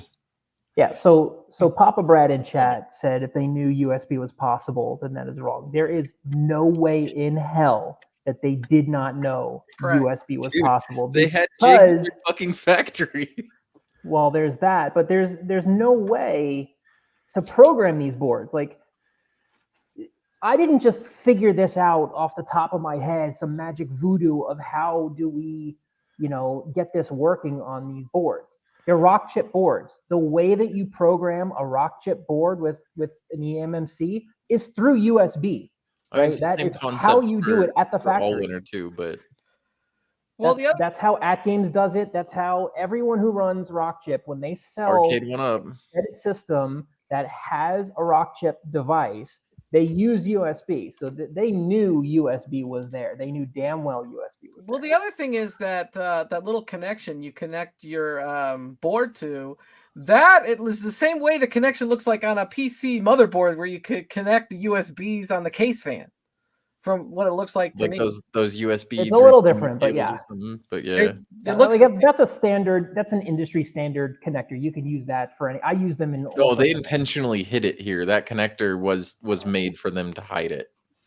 Well, I mean, I could kind of see their point of view, though. Since they were trying to make money on software, Well, the irony is, though, the USB that would have enabled the light guns to work wouldn't have made the board vulnerable in any way. It was weird. It's crazy. A lot of people didn't notice it, but when Operation Wolf came out, we had Michael on the Friday night arcade show, and he was playing along against us, and he was playing Operation Wolf with a light gun on a Gen 1. That's because he had that jig that they had in the factory. So he had some sort of. He had something. Yeah, they had to access. Where he could. It was a board that we've seen it before. Various people in the community have showed us this after our board got announced. They had a board similar to what we've made that plugged into those same interfaces. Here's And after the first batch got released, people were like, "Oh, that looks kind of like this." I'm gonna And it's ask. like, see, they had one, and it's funny because non-Canadian Nicks and I'll call him non-Canadian Nicks since we're, since we have this other fucking imposter here. No, we were discussing this, and even he was like, "Yeah, dude, they had to have had something that stretched across both of these interfaces in order for it to be stable." Like, and that's kind of where his idea for his design came from. Was if I was them, this is how I would have designed it. And then it later came out. People told us that when they were at their Game and Brew and stuff, they saw them literally put something on top of it, and the way it was described was essentially the same board. So they knew they had it already. They were producing it already. My question. Yeah, we were originally just going to make something that plugged into one of the headers, similar to what Glenn's was. But my concern was that people would plug them in wrong because you would get the orientation wrong. So I said, well, there's 2 headers, and that's why I needed a board, because I needed to measure the distance. Oh, Mike died again. There goes the mic. I cut his mic off. Now with I'm the wondering hand which one is gesturing. the imposter. One of them can't even fucking figure technology out. My technology is that? working Is fine that- right here. I mean, we're going on Imagine over if an I- hour here. We're all gone now. Is that better now? I think you Can got you hear it. me?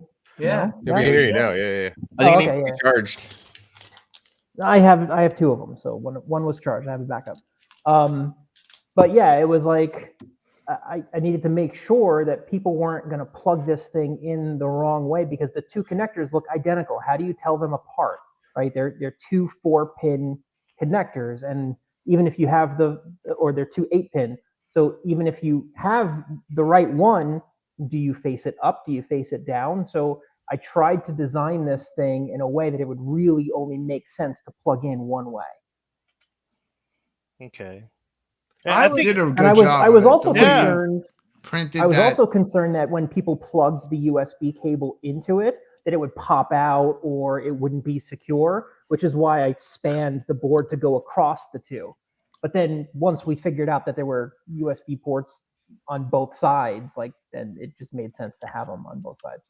Well, I think it is pretty idiot proof. I mean, the flashing the board, backing up your current games list. That's the stressful stuff. Once you get Like through you that, just heard at least one person's feelings that fucked up when they tried to install theirs. But once you get to adding games, I mean, I think that's the fun part, and it's relatively easy. I don't know. Wasn't Papa Brad's original video? He got the board on perfectly fine, but then he couldn't plug his light gun in. He had to try multiple times to get the USB cable in. Yeah, that was. So here's a question: at the Game and Brew night in Chicago, they had obviously were showing off Operation Wolf, and I was told that they weren't even running it off Android at the time. They actually had a PC in the cabinet, and they were running it off of that.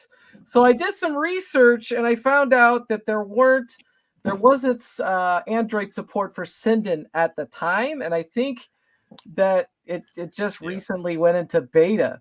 So to No, me, Sinden's had Android support for a long time. But if that was the case, Steps, then you wouldn't have been able to switch through the other games because it would have been running off of outside PC. I just saw him turn the game on. No, so because I'm saying because they also played Heavy Metal Titans on that same one. So when people were saying that it was a PC, I knew that wasn't true because I saw people switch between games on it. No, Sinden and I have talked about Android support for his driver for like over a year. He just hadn't released it. So Sinden, non-Canadian, real Nicks, non-imposter one.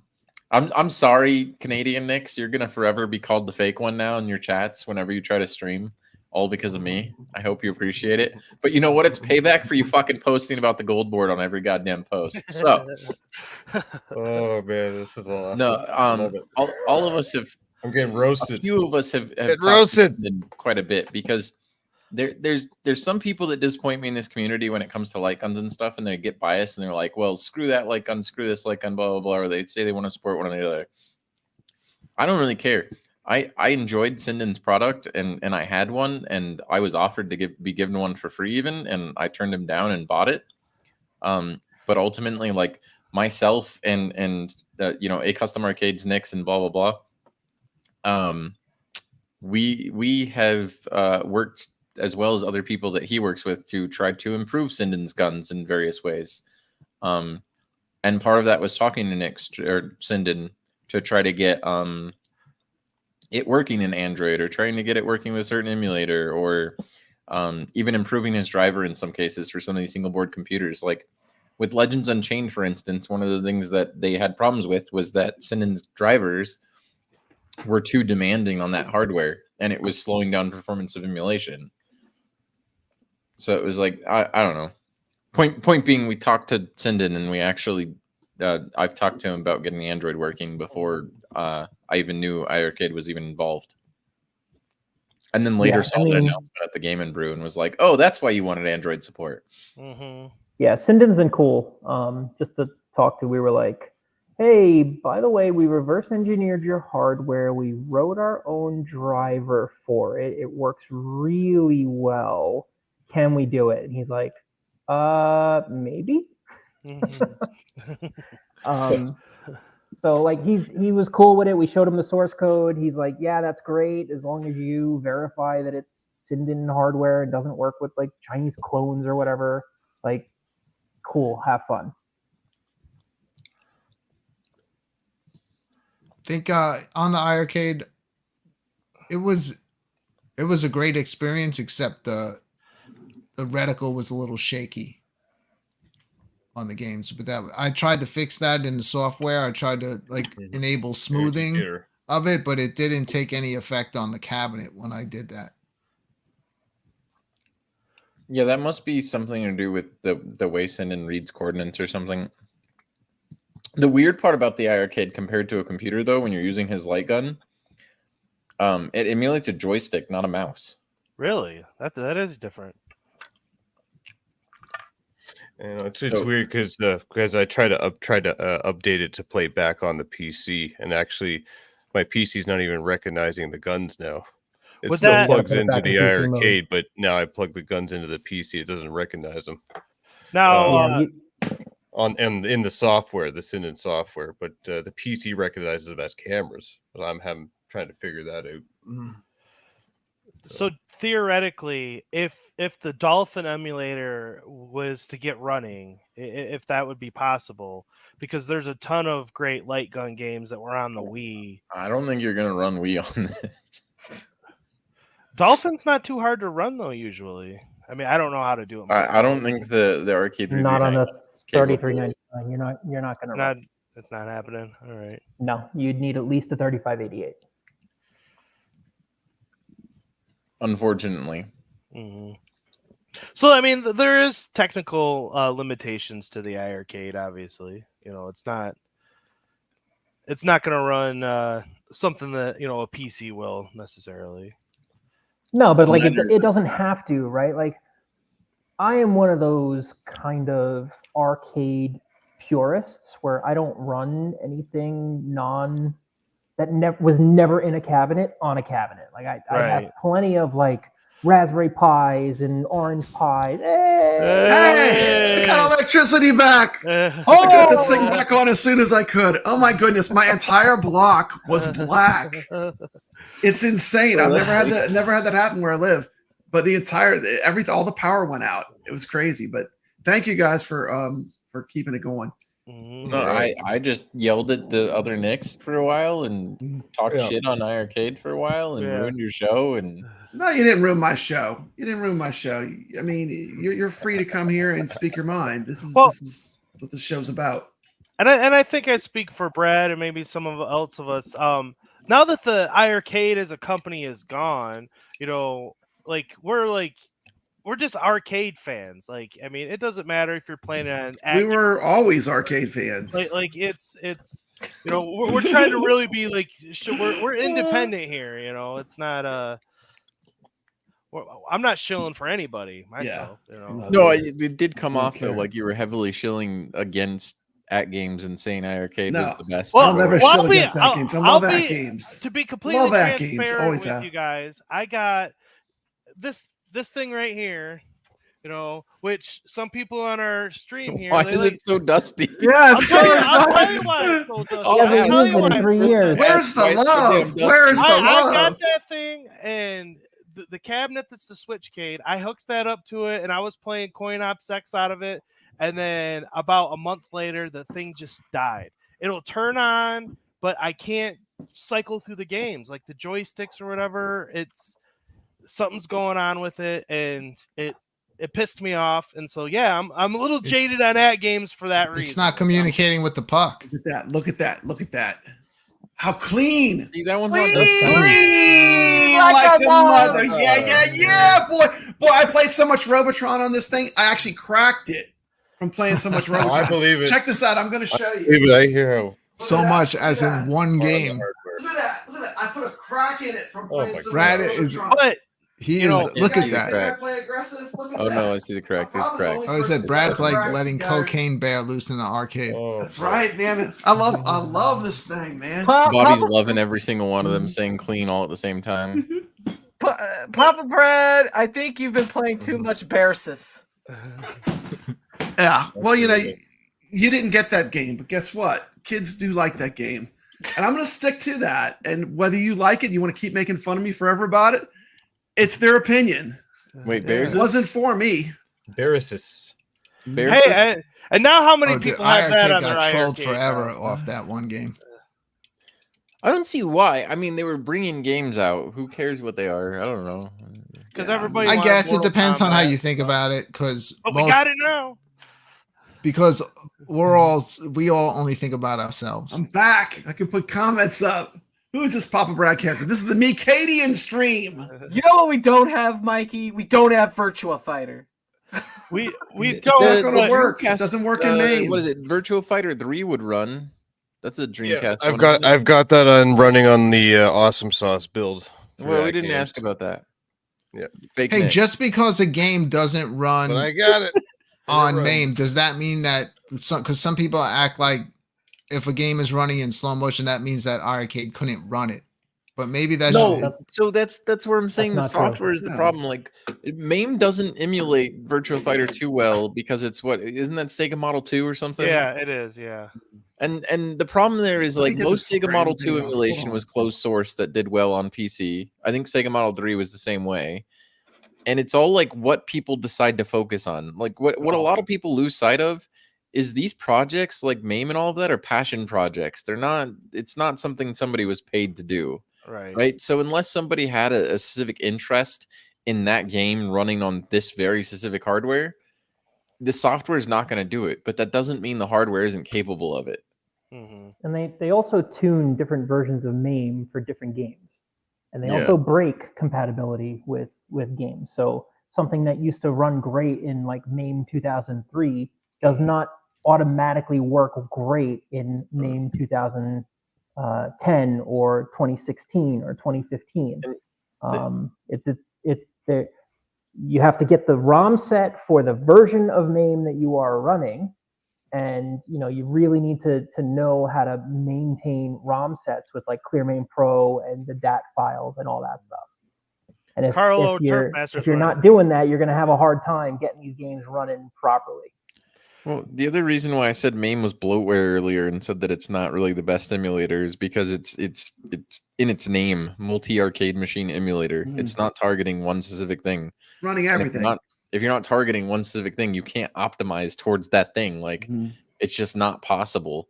Whereas something like and then even in later versions of MAME, like past like 179 or something, they used to have Menace, which was a million systems like Nintendo and Coleco and all these other systems. And then you had MAME, which was arcade cabinet type systems. In later versions of MAME, including the 221 that we have, I don't know if they compiled in mess or not, but I think it's it one does. binary now, so it's MAME plus mess. Yeah. And there's tons of emulators. Like Daphne is a Laserdisc emulator, and it runs Laserdisc games better than MAME. Like if that's what your jam is, like it's just more optimized for it. The reason I say that MAME is the best emulator is because of the vast variety library of games it's capable of running. Like Paul in the chat was saying, I'm a Final Burn Alpha fan. I have, Final Burn Alpha on my MVSX, and I love that emulator as well, but it's limited. It doesn't have the library that MAME does. Well, it plays the entire MAME library, but FB Neo is in active development, like very active development. And every time, like we have this problem in Arcade, is that every time we update the FB Neo core, it breaks a bunch of games. So the chefs released a pack for FB Neo, but then we updated the FB Neo core, and now the pack has a bunch of broken games in it, which isn't great. But that's the problem with like an actively developed emulator. Yeah, I was always like, if you wanted to play a Final Burn Alpha, you're playing Neo Geo and Capcom, basically. Yeah, like CPS and Neo Geo, Final Burn Alpha is where you're gonna go for that. Yeah. That's also where my disappointment with Arcade 1-Up comes in, where they're targeting one specific game and they still can't get it right. What the hell are these two doing? There's like two different shows going on right here. I'm sorry. It's my And of course, I'm confused. Of course, I'm watching the one where they're holding stuff up. No, I just the thing that pisses me off about Arcade 1-Up though is that they have the opportunity to optimize for a specific game and they still don't do it. Blocking this. Yeah. And I mean, and that's why I say, like, I mean, I'm not a huge Arcade 1-Up fan either. Like, I unless they release Gauntlet Legends, that's like my unicorn at this point. I'm not buying anything they come out with. I have no desire. You got a ton of 1-Ups right behind you. Okay, I'm not buying any more. So isn't it crazy though if you think about it? Like people try to talk about that something can't, like this cabinet or this hardware can't do KI or it can't do Virtual Fighter or something like that. Isn't it crazy that you could go find GTA San Andreas, there's an APK for it because it runs on Android. That was a PlayStation 2 game. You can't emulate PlayStation 2, but you could go install that APK and it would work fine. Yeah. People's debate about hardware is annoying because they don't understand that software is the limitation most of the time. Yeah. So Dreamcast is running now on this sucker? Yeah, it's been running. There's this asshole in my Discord that went and showed another guy how to do it and like team viewered his PC and loaded crap on it and then Well, I mean, that's pretty amazing. I mean, because we could get I'm pretty sure Virtua Fighter 3 came out on Dreamcast. Yes, that's what I was saying before. I don't know if Steps has a specific desire for it to exactly be Virtua Fighter 2, but Virtua Fighter 3 will make me happy. That's actually any Virtua Fighter right now would be great. And Streets of Rage 4 as promised. No. I was just before we came on stream, I was working on Blitz, and because it's a .chd one, I got it running. I don't think you'll get the main version of Blitz running. Yeah, because of the way 221 was designed, we're looking for the files through there. Not the CHD, just Blitz never emulated well in MAME. Does not emulate well at all. But the best version of Blitz is the Dreamcast version. Yeah, Nintendo 64 is probably the second best version of Blitz. But I mean, heck, I mean, yeah, those would be wins right there. Getting the Virtua Fighter and Blitz that way. That Blitz cartridge. Yeah. Yeah, Nintendo 64. It was a pretty good version of Blitz. Yeah. Me and my friends played it for sure. I bought that instead of the Arcade 1-Up. I got this for I think $20. With the well, and if also on Dreamcast, Gauntlet Legends. So that would with you guys putting shit in front of your cameras like this, you might as well just start playing Yu-Gi-Oh or something instead of setting your cards down on a table. You just put them in front of the camera. I know. That's what we need to do. It's like I choose you, whatever the fuck thing from Yu-Gi-Oh. I don't remember the names. But I mean, Wrong show. I couldn't get Blitz running. Like I said, I got Virtua Fighter 2 loaded, but it's real choppy. Tekken 2, that one is choppy. Yeah, like a lot of the 3D stuff you're gonna want work. to run console versions of, because a lot of the 3D stuff in MAME has never worked well. The thing about MAME is, like, the thing about consoles and MAME when it comes to emulation is people forget that, like, there are multiple components to every one of those machines. Like, a console has its own graphics card, its own CPU, and then sometimes on consoles, like, people wonder why Saturn emulation is so hard. If you've ever watched one of the documentaries on the Saturn, it's really stupid what they did. Yeah. They wanted to claim they could do 32-bit processing or something like that, so they slapped 2 different 16-bit processors in it and split the processing between the two things. Well, they That did the sounds same like thing the with the Jaguar too. Turbo The Jaguar graphics. was 64-bit, but it was never true 64-bit. They had like two 32-bit processors. Back in the day, just for marketing reasons, they made it actually harder for developers to even develop for these damn consoles, which makes it that much harder to emulate it, because to get that right is such a difficult task. Well, that's why for the Saturn specifically, the best games on that system are, for the most part, the Sega made games, because they were the only ones who knew how to do it. Yeah. Well, not even know how to do it. They were forced to do it to even get people interested. Turbo Graphics was 2 8-bit processors, so I was thinking about that since and that's actually difficult to emulate too, from my understanding. Like, it doesn't run very well on a Pi 3, for instance, yet the console wasn't that powerful. Brad, Mystery Encoder asked you to stop. I didn't ask him to do anything. I asked him to I'm sorry, Paul slapped that. He said if I held up a Pac-Man cartridge, he'd slap it out of my hands, and a ghost came and slapped this Pac-Man card out of my hands. Biggie D, I don't know if you could plug a steering wheel in. I'm gonna venture a guess and say no, because steering wheels don't usually show up as like a joystick or a mouse or something like that. Well, I mean, they don't get registered as some kind of like an analog input or something. Yeah, they're like very specific, and they have their own drivers. So if someone were to write a driver for Android, maybe. Now, let me ask you guys this. I know there's the possibility for to edit the controller menu for gun games. If you were to try to load up, say, Terminator 2 on it right now, is it going to read? No, not yet.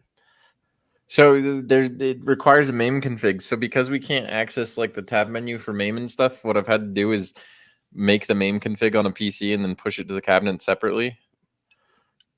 Okay. Dude, this cabinet can handle everything. It has blast processing.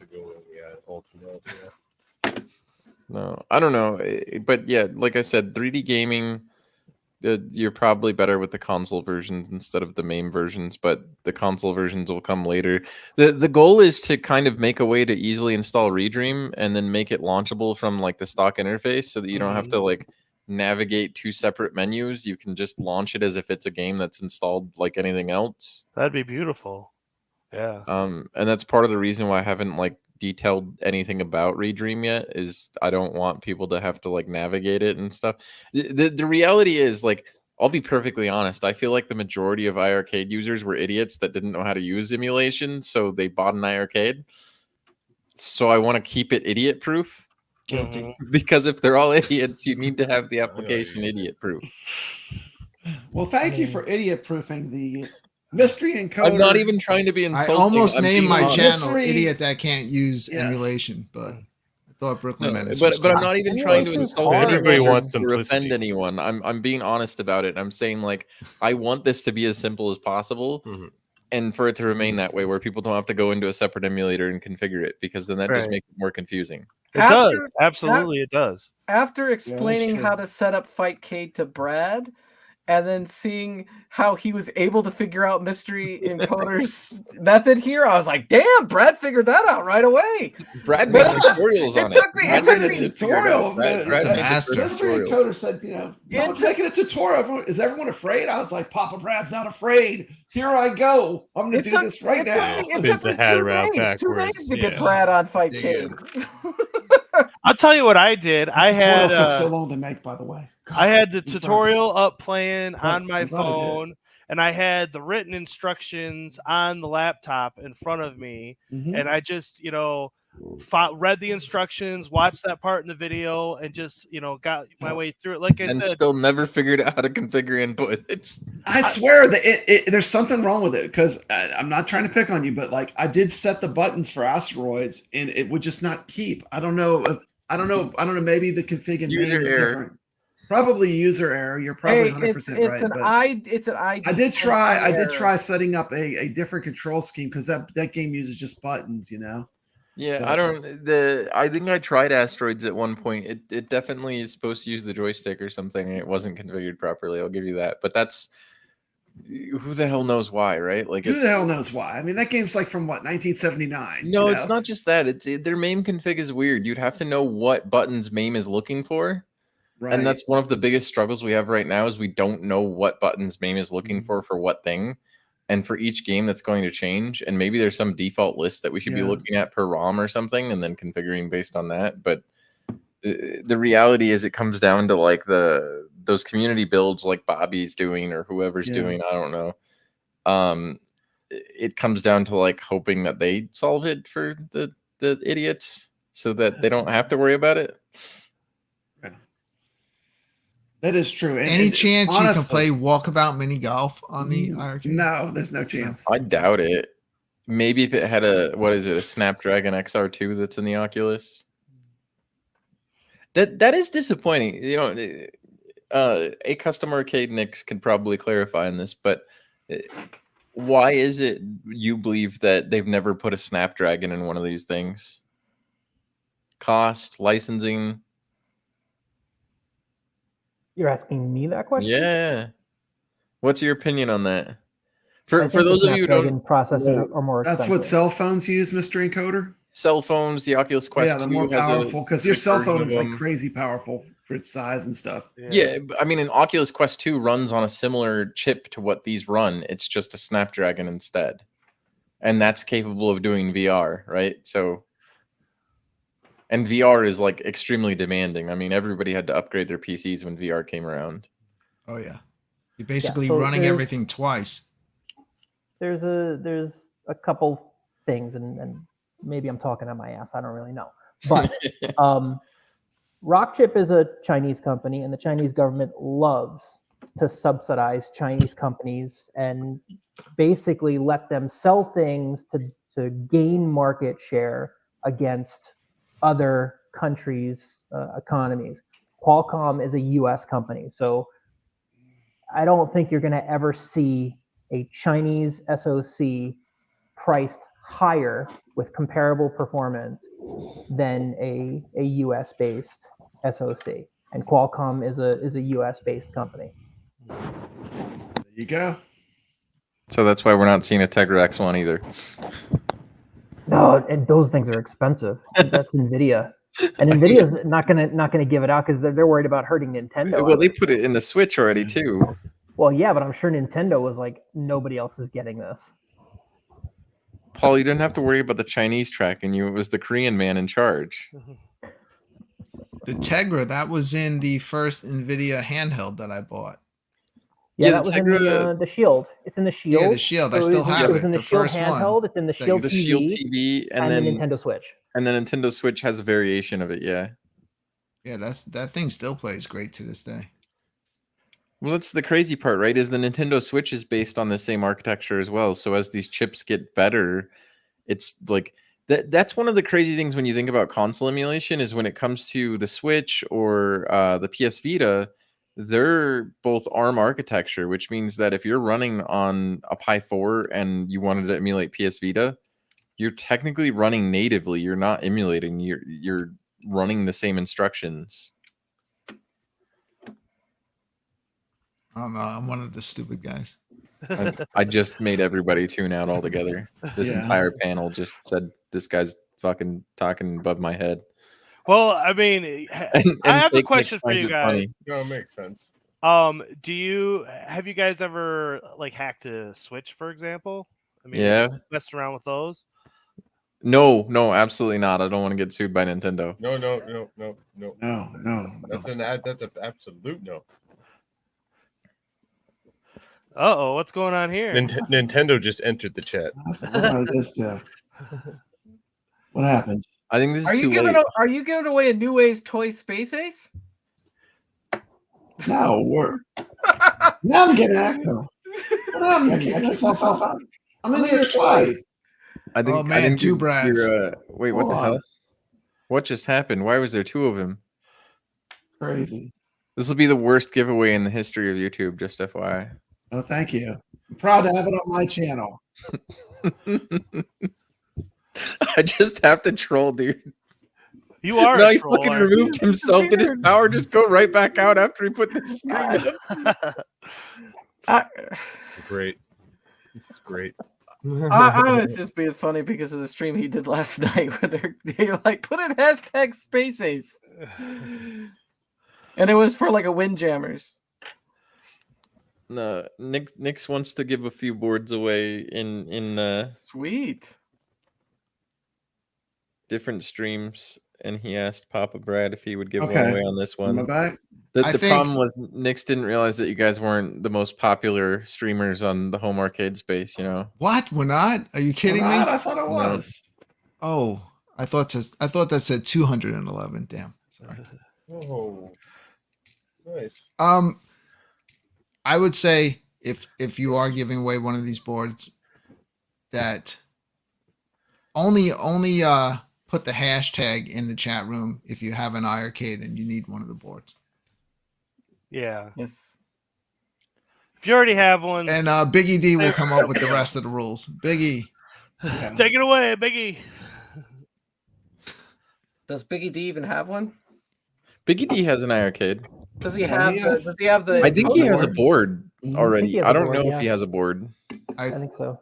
I know he was heavily interested in having one, so I think he ordered one. Okay, let's do hashtag Mia. Hashtag what? Mia. MIA. Okay. MIA. Nix He hashtag calls it Nix. Mia nonstop. I don't know why he calls it Mia. It's MIA, like missing in action. Like they fucking went under. They're gone. It's over. Mia. That's like a girl's name, right? Mia. Mhm. Yeah. I am not going to enter because I'm on the panel and because I I'm already on the have panel one. too. I'm not entering. And I don't have an OG cabinet anymore. There's a couple. What's people it working coming on the in. gold one? Just for you. A bunch of Brooklyn's alts just showed up in the chat. I see a JT alt. I see an Both Andy hands alt. up. A Hollywood Polo alt. Hold on. Gotta Somebody type just with something. hashtag Kia. Hashtag Kia. Hashtag Kia. Not Kia. MIA. Who's that Let's user? take it Not action. Brooklyn. Did it on purpose. Okay, so So Yeah, since switch it nobody up. even knows what's That's going what on, Now the real winner. That's to type in what? How does Little Alien not have a board? I don't know, but you did offer to do something else if they already had one, didn't you? Yeah, I'll if you already ordered one, just shoot me your order number and I'll just refund you if you win. Oh shit, I'm entering. That Forget was a everything bad- I just said. You can't win if you're on the same stream. What? I'm not didn't- on any didn't, stream. What are you talking didn't about? Arcades Anonymous just do that? And Hey, fucking one of hey, their we're guys not- we're- hold won on. Share screen. steps. I'm not cool with that. Oh, it's- I'm We're not down with pulling. that. We're not pulling. No, you steps here. didn't Arcades Anonymous Yeah. just do that though? One of their guys Did they? won that was on the panel. Like Two of weren't their they- guys won. Yeah, I'm not down with that. I if it's on my stream and this person's on the stream with me, it's like nah. Well, it's not your stream, so fuck. I know. Dude. Exactly. Hey, look, Okay, every channel yeah, has yeah, their yeah, own see rules. this tool. Can I enter? I'm just being a dick. Okay, should I start collecting comments? Let's do this thing. Wait, before you roll that, we're going to change the rules up. Actually, only people on the panel can win. So forget about, let's make a new hashtag. Is the hashtag All right, case forget sensitive in the giveaway tool? Just spin it. Sweet, I'll figure out how to hook that up to my gold. Unfortunately, if Papa Brad's internet didn't go out for the entire hour of the show, he could have posted it like elsewhere so that people knew that this was going on. Yeah, way to drop the ball. 9 Brad. entries. This is Here comes. I didn't see my Chances name are in there. good chance of winning one. Oh, could you respin, please? Rigged! Rigged! Oh, that's rigged. Damn right it was. Come on. Hey, come on. Yeah, That's an auto respin. that's an auto respin. Yeah, we don't like him. Yeah, we'll do another one. How do I redo another one? Hold on. But just give it to him. He doesn't have one, huh? He said he ordered one. Yeah. Well, he did. He did win fair and square. Did you really just respin it? Oh, he's That not was even rigged. here, and then You can't Carl- oh, Wow, this is totally rigged. Respin it. Dude, like this is that. worse than the Ashley scandal. I swear. You I'm better just give it a pressing the rainwater. Papa Brad rigged it so Carlo got it. Carlo gave him favors. Holy crap. button. I don't know what to tell you. Actually, that's impossible with that tool. It actually Yeah, is. it's completely random. That's why I used They it. typed in. I thought the this thing. tool was the same one that Yeah, UAG you can't cheat this one. You can't No. cheat this one. I beg No, to it's differ. spinning I'll the show thing you is me the cheating spinning this wheel. one. With the Really? question marks, that's what they used. Ashley. Yeah, we're not as smart as you, though. We just spin Yeah, it. we're too dumb. We just press the button. I don't like when I did it. I just used that, and it's like I don't care who wins, whatever. I lands think on it. Carlo and Rainwater should have to fight to the death, and the winner gets the card. That's right. Nah, I'll give One him quarter both. chattel. I think so. I think so. Wait, Death wait, match. wait! No, Death no. match. Rainwater, Death match. Rainwater was once an iiRcadian. He and I'm sure Yeah, he should people be know he's from an ineligible. But, iiRcadian, you know, so he should be ineligible. I'll buy him one. I'll buy him one. I don't care. I don't care. I don't care if I have to pay for both of them. That's fine. Just whatever. I spun it twice. Carl is fine. Carl O is not an Wow, iiRcadian. this is some scandal. Let's do it. I'm telling Carl O shills for ad games. You're fine. Carl O is Mm. clean. That's a clean pick. Carl O has been talking about how he doesn't give a shit about the board and how he's just excited for Glenn's deck. How did Rainwater enter? Does he have me blocked? I don't even see him in the chat room. I didn't see his hashtag. The chat is all messed up. Like Is it? I can't. Yeah. Yeah. Rainwater did enter. All right. Okay. Maybe my thing is frozen. But Rainwater's not saying anything now. No, he's not. He's been awfully Oh, he's quiet. been saying stuff. I see him talking in the YouTube chat, like on YouTube. I don't. This see must him be on- because I already bought one, but I have not got it yet. That was the last thing I saw him say. I haven't. now is this collecting hashtags from both channels? Is this running on the iiRcadians too? He must be over there. No, this is Papa Brad, I think. Okay. That would be why. Maybe, I don't know. Wait, are you running it on both channels? No wonder why I can't fucking see anything. Jesus Christ! I'm not sure if he He's is. running on five. Is Papa that Brad like- running There's on so five much. channels. Is that why we There's can't see 23 chat? people watching on yours. There's actually 1,000 people watching. There's Yeah. 980 on the iiRcadians and 23 here. Now It's I good. understand why the Yeah. fuck I couldn't see the right YouTube chat, dude. What the hell? You're streaming to two No, there. channels. Yeah, at no, once? it is streaming on 2 channels. So maybe Yeah. Rainwater is And over you can there. stream it to your audience too, just for being here. Yeah. Stream this to your audience. I don't care. Oh my gosh. I'm checking. Yeah, Rainwater's in the other Okay. chat. That was a Not bad. legit Rainwater win. Does he have one of these boards? He bought one. I think he bought said one. that he bought one and that it was not delivered. Or yeah, he hasn't gotten it yet. Papa Brad's paying for Rainwater's board. Whatever. I'm fine with whatever. That's fine. I'll pay for it. That way it's not rigged. Wasn't rigged. I pressed the damn button. No, I got an idea. I have a solution. So there's Here's like the 30 solution. people watching then between the two channels. All right, here's the solution. Put one more hashtag in there, and only Carl O and Rainwater can enter that hashtag. Nobody else, and spin it. Hashtag spacing. That's right. All or nothing. There you go. This is why I don't do contests. Double down. This is why I don't do contests. Biggie D, you'll be able to buy them. Jeff's gonna open batch 3 pretty soon. Hashtag rigged. Yeah, Carlo and Rainwater. Don't only listen enter. to Papa Brad and don't listen to the Arcadians. Avoid these people with all costs. They rig their contests, obviously. They make sure Ashley wins. That's right. That's right. Ashley's got it going on. We know. What are we? I'm so confused. What's happening right now? I'm tired, dude. You guys have been doing this shit for 2 hours of whatever the fuck nonsense has been going on here. Oh yeah, we got about 2 more hours of nonsense in us. If someone doesn't stop, I don't. Fuck you, man.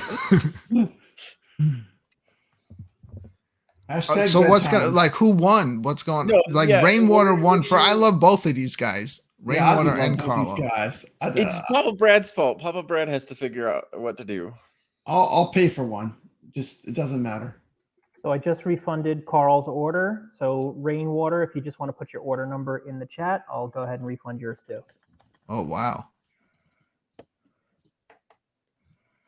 See, look at him. Look at him cleaning up after Papa Brad's mistakes. I'll put it on Papa Brad's tab. Yeah, you can put it on my tab. Look at that! You can't even win this thing. Everyone already owns it. Everyone that watches your show does, because everyone that watches your show is already like an iiRcade fan. I feel like there's people that have been holding out where like, except for the ones that aren't chatting, they're just I guarantee you there's going to be somebody that watches the replay of this and goes, is there going to be a batch 3 in your fucking comments? Because they've been doing it nonstop. Like this Dawn guy, I've seen him in every goddamn comment of every video. Oh my god, I got asked that today. Yeah, and it's like, you guys live under a fucking rock. It's not like this hasn't been posted everywhere. That's my current annoyance. So batch 3 is not going to be named the Bankrupt Edition. Batch 3 is going to be named the Johnny Come Lately Edition. Oh, the Johnny Come Lately Edition. Throwing some shade. Nice. I like that. No, you guys should see the emails that acustomarcade gets almost daily about when batch 2 is going to ship, or even the Facebook messages we get on the Team Encoder Facebook page where it's like, hey, when is my batch 2 going to ship? And I go, I don't know, do I look like acustomarcade? That's right. Do I look like UPS? No, and then they don't read the damn page for what they ordered already. Like it said on the page that it would ship by March or not August 28th, not March. March would be great though. Make them wait even longer. It'll be here after Glenn's tech. Yeah, no, but people don't read and they continually ask the same questions and yeah. Yeah, that seems to be just like this guy below me that didn't read how to configure the inputs and then asked if it was possible. Mikey J, you're muted again, buddy. Oh man. I'm easy. I buy stuff and then I leave everybody alone. Some people, once they buy something, that's it. You're just pretty much like a marriage. They'll be running you every day. Every day. Mikey J is talking. We can't hear you. We can't hear you, Mikey J. Oh, sorry. I was saying that there you go. Mystery Encoder was nice enough to answer my questions at 4 in the morning or wherever when I was sending him on Facebook. 4 in the morning. But I think that's the best time to contact him. Man, he messaged me. If you're contacting the page, it's kind of iffy about who you might get because you've got Zoltan is Australian and he'll be on the page in the middle of the night too, and he doesn't. He's very mean. He doesn't respond to people the same way I do, Zoltan. He'll tell you to go fuck off. Yeah, Paul. 90% of the games you don't have to configure anything; they just work. It's just the ones with weird controls, dual stick games that had special boot up sequences, like some of the Williams games. We have to press a special button. Yeah, I feel like get them to boot. But most of the games work. I feel like we spent most of the day talking about the exceptions instead of the rule. I mean, because seriously, like the high percentage of games that are going to run flawlessly. 97% of them, right? Yeah. Yes. Yeah. I don't have customers. He doesn't have customers. No. I don't sell anything. Look, I've heard nothing but good things. I can't wait. I am planning sometime this week. Don't you have one already? I do. I have mine right here. You haven't put it in. What are you doing? I've been busy. I'm also gonna. I'm gonna help Ichabod Crane put it in his, get him all set up. Is Ichabod Crane saying I sound like a dick? No. But he's gonna get a lot of enjoyment out of this. No, you sound like a dick. Who's he talking to? Is someone in there saying that? Ichabod Crane said you sound like a dick. Who knows who he's talking to? Then I guess he does think that. He's probably saying I sound like a dick. I am a dick. Thank you. Where? I'm so confused with the two chats. Is he? Oh, I don't even know he's here. There he is. Yeah, I'm watching the chat in the StreamYard. Yeah. Yeah, you have to watch him in the StreamYard. It's combining both or something. Yeah. Yeah, it's combining both. No. Yeah. He's going to really enjoy it. I think while we have his iiRcade open, we should throw some Sandwell buttons in there too. No, the reality is that yes, I am a dick. I get tired of people pretty easily. A lot of people don't even know my intro to the home arcade scene was literally a list of fuck you to everybody that wanted to download a pinball mod. Wait, Rainwater's bitching about winning the contest. Oh, he's saying whatever you do at the contest, you spun the wheel and it totally hosed his computer. That's because it was rigged. You know, it's so weird. I had just plugged mine in, and all the power in my neighborhood went out too. So I'm starting to. Yeah, man, something's up here. Full moon tonight. Full moon tonight.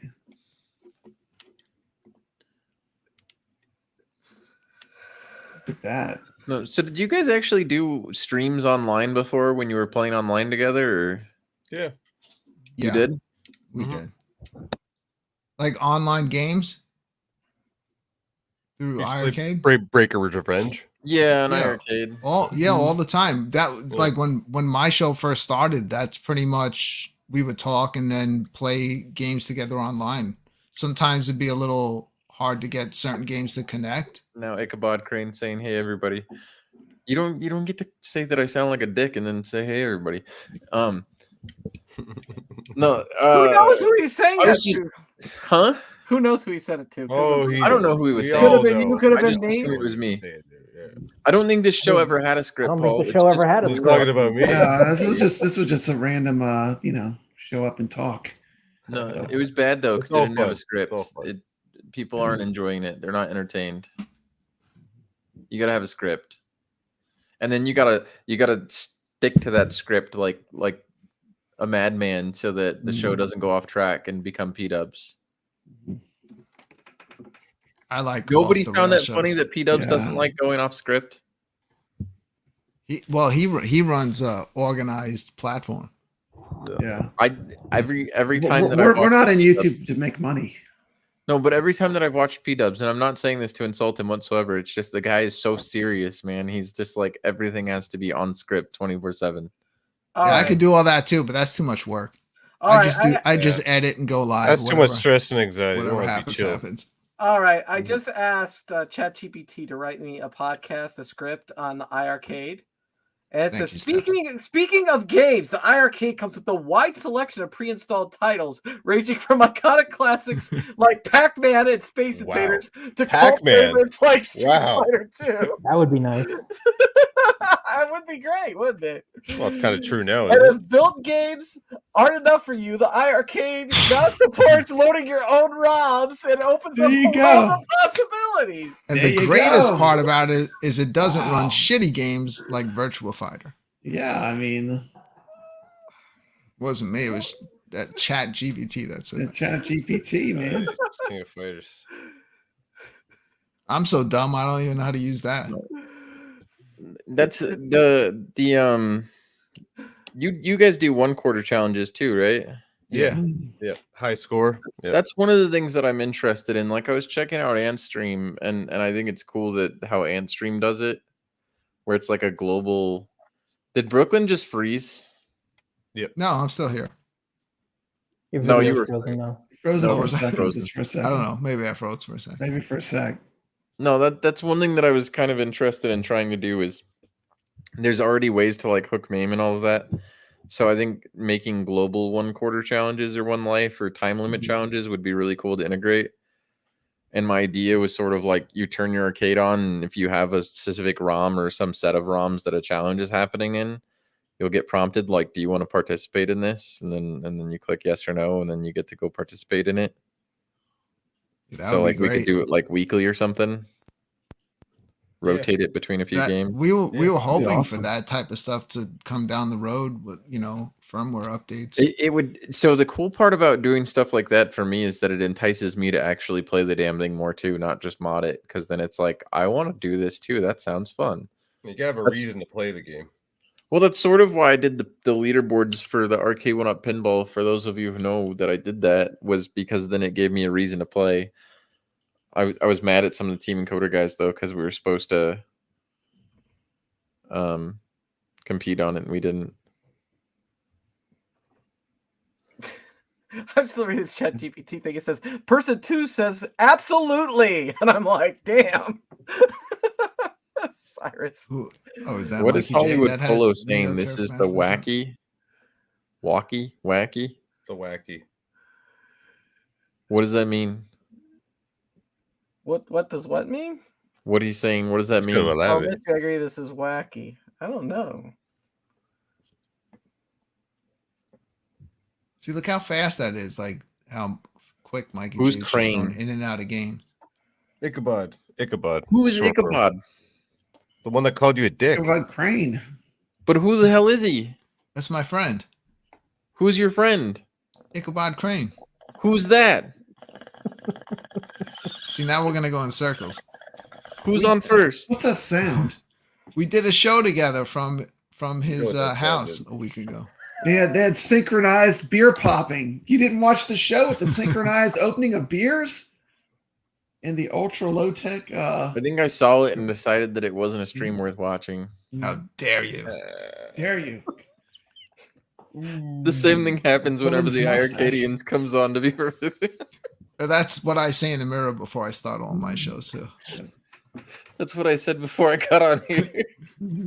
Thank you for coming on. I'm just being a dick. Yeah, we love it. I'm laughing. Well, because because you split your channels, Brad. Nick's is sitting here in Discord telling me, dude, there's only 4 people watching this. Do we really want to give away something to 4 people? There's 29 people on I this was one. like, dude, I see 20, and he goes, Yeah. no, I see 4, and I'm like, Yeah, it matters what channel you're watching it on. That's why I had to put it on the Papa Brad's, because that's where everyone watches it. I don't know so why. why doesn't anybody watch the iiRcadians? I have no understand. idea. Like if I put it on there, no one will watch they it. only give a It's- shit I about Put it on my here, channel, well, please my watch. opinion on Yeah. that, like, so if Brad would have, if he would have made certain content exclusive to just the iiRcadians and not on his channel, then people would watch over there. But more people will, when it's on both, they watch it on his channel. And then naturally, if you're on it watching it where the less people are and more people are chatting, you go over to the one where more people are. Because there were times we'd be doing the show and people were like, well, I don't see John. Like he's chatting. It's like, oh, he's on the other channel. See, So that's people just go over there. confusing. It is.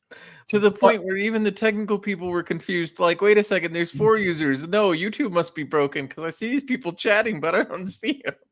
Well, that's the thing. Like we were seeing chat show up in StreamYard, and I'm like, there's nobody chatting here. YouTube gotta be broken. And I'm like, there's no way YouTube is broken. We were fucking confused, dude. Oh, so if you're in StreamYard, how you can fix that is you just watch the live chat and it will show everybody from all channels. So which I've been doing this whole time. Yeah. It's on my channel. It's playing live on my channel too, and there's one person there watching, just me.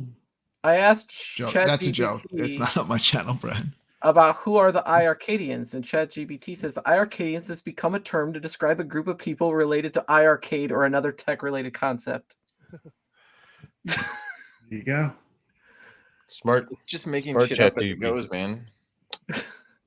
You guys should write an entire show script using ChatGPT and actually do a scripted show where you just wrote everything about what you're going I to would do. love to.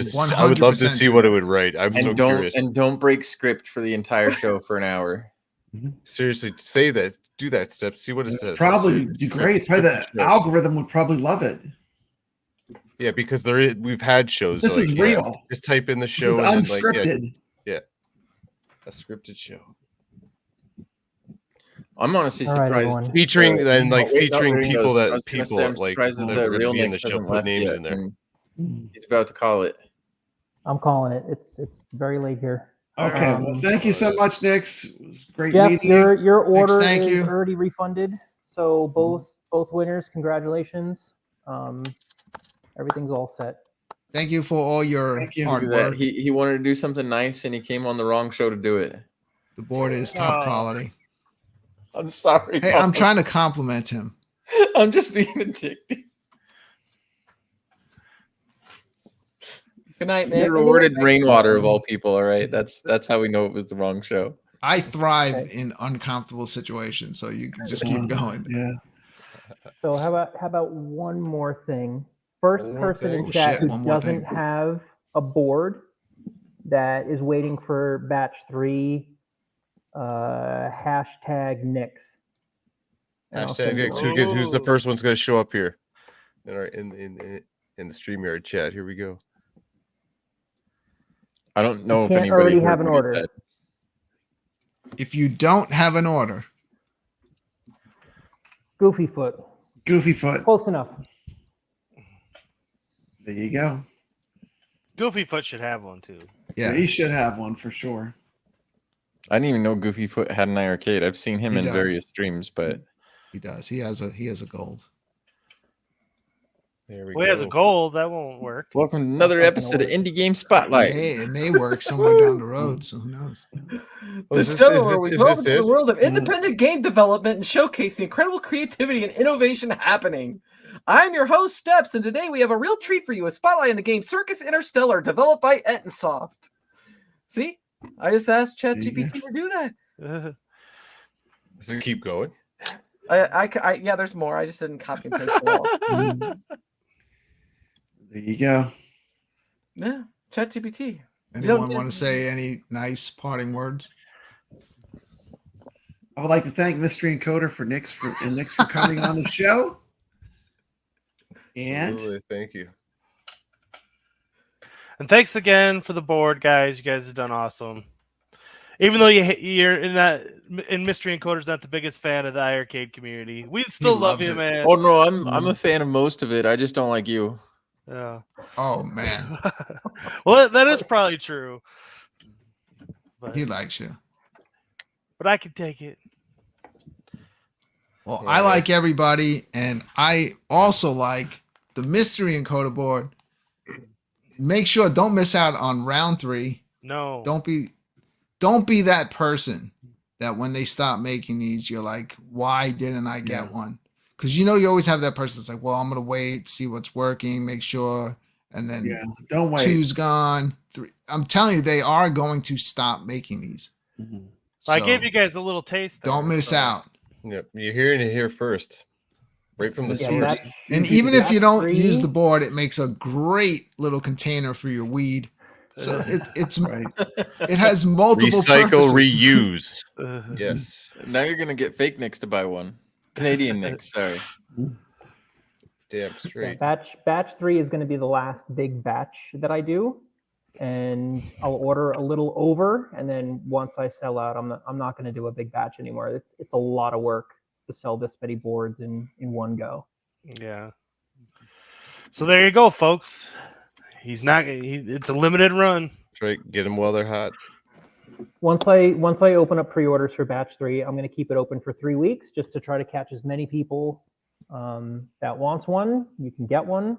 And then after that, I wrote a thank you note to Team Encoder from ChatGPT. I had ChatGPT do that for you. Yeah, read that. That would be good. Read all that. Yeah, I think might be here another hour. It's pretty. I'm out. I think I'm done. I think it's over. Yeah, I'm done.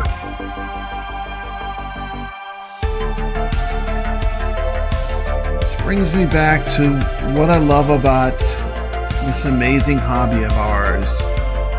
You know, going to a real arcade or real locations that have pinball machines that you can play on location. Modern Stearns, classic Williams pinballs, you know, great classic arcade video games, you know, like some of the games I'm about to show. This was at the heart of why I started Papa Brad's Gaming. And the wonderful thing is that we get to experience some of this fun now at home. And it doesn't matter what brand you use to play arcade games at home.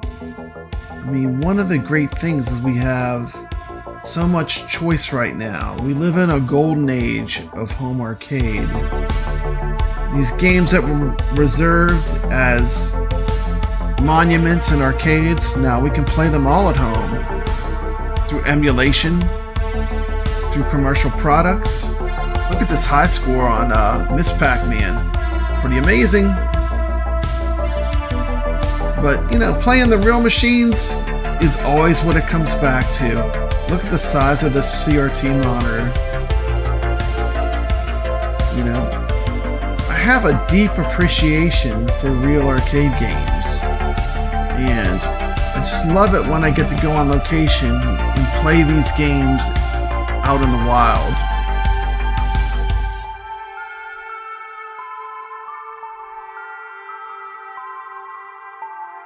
Here's one I haven't seen in a while. Check out this Duck Hunt from Nintendo. Pretty cool. I'm enjoying my Send-In light gun. Another classic that you really can only play in an arcade is Paperboy with the handlebars and the unique controls. Looking at Rampage World Tour. And of course, no barcade is complete without an amazing golden tee. Ready to go is your number pad. Look at all that space around that trackball. This is the real deal. Shout out to the Rexer Show in Kevgret. Your number pad. Lots of space in that run up so you can play some real golden tee.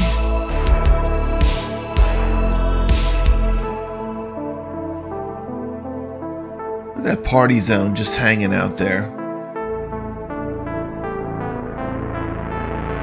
Happy juice. What a wonderful evening down here in Old Town. Playing some pinball, having a couple beers, celebrating 2,000 subscribers. To my viewers, thank you very much. I appreciate you subscribing and sticking with Papa Brad's Gaming. Thank you. A special shout out to all the people that have been part of the iiRcadians. It's been an amazing journey. Another special shout out to my good friend Brooklyn Menace and the Friday Night Arcade Show, where we come together and play games as a community.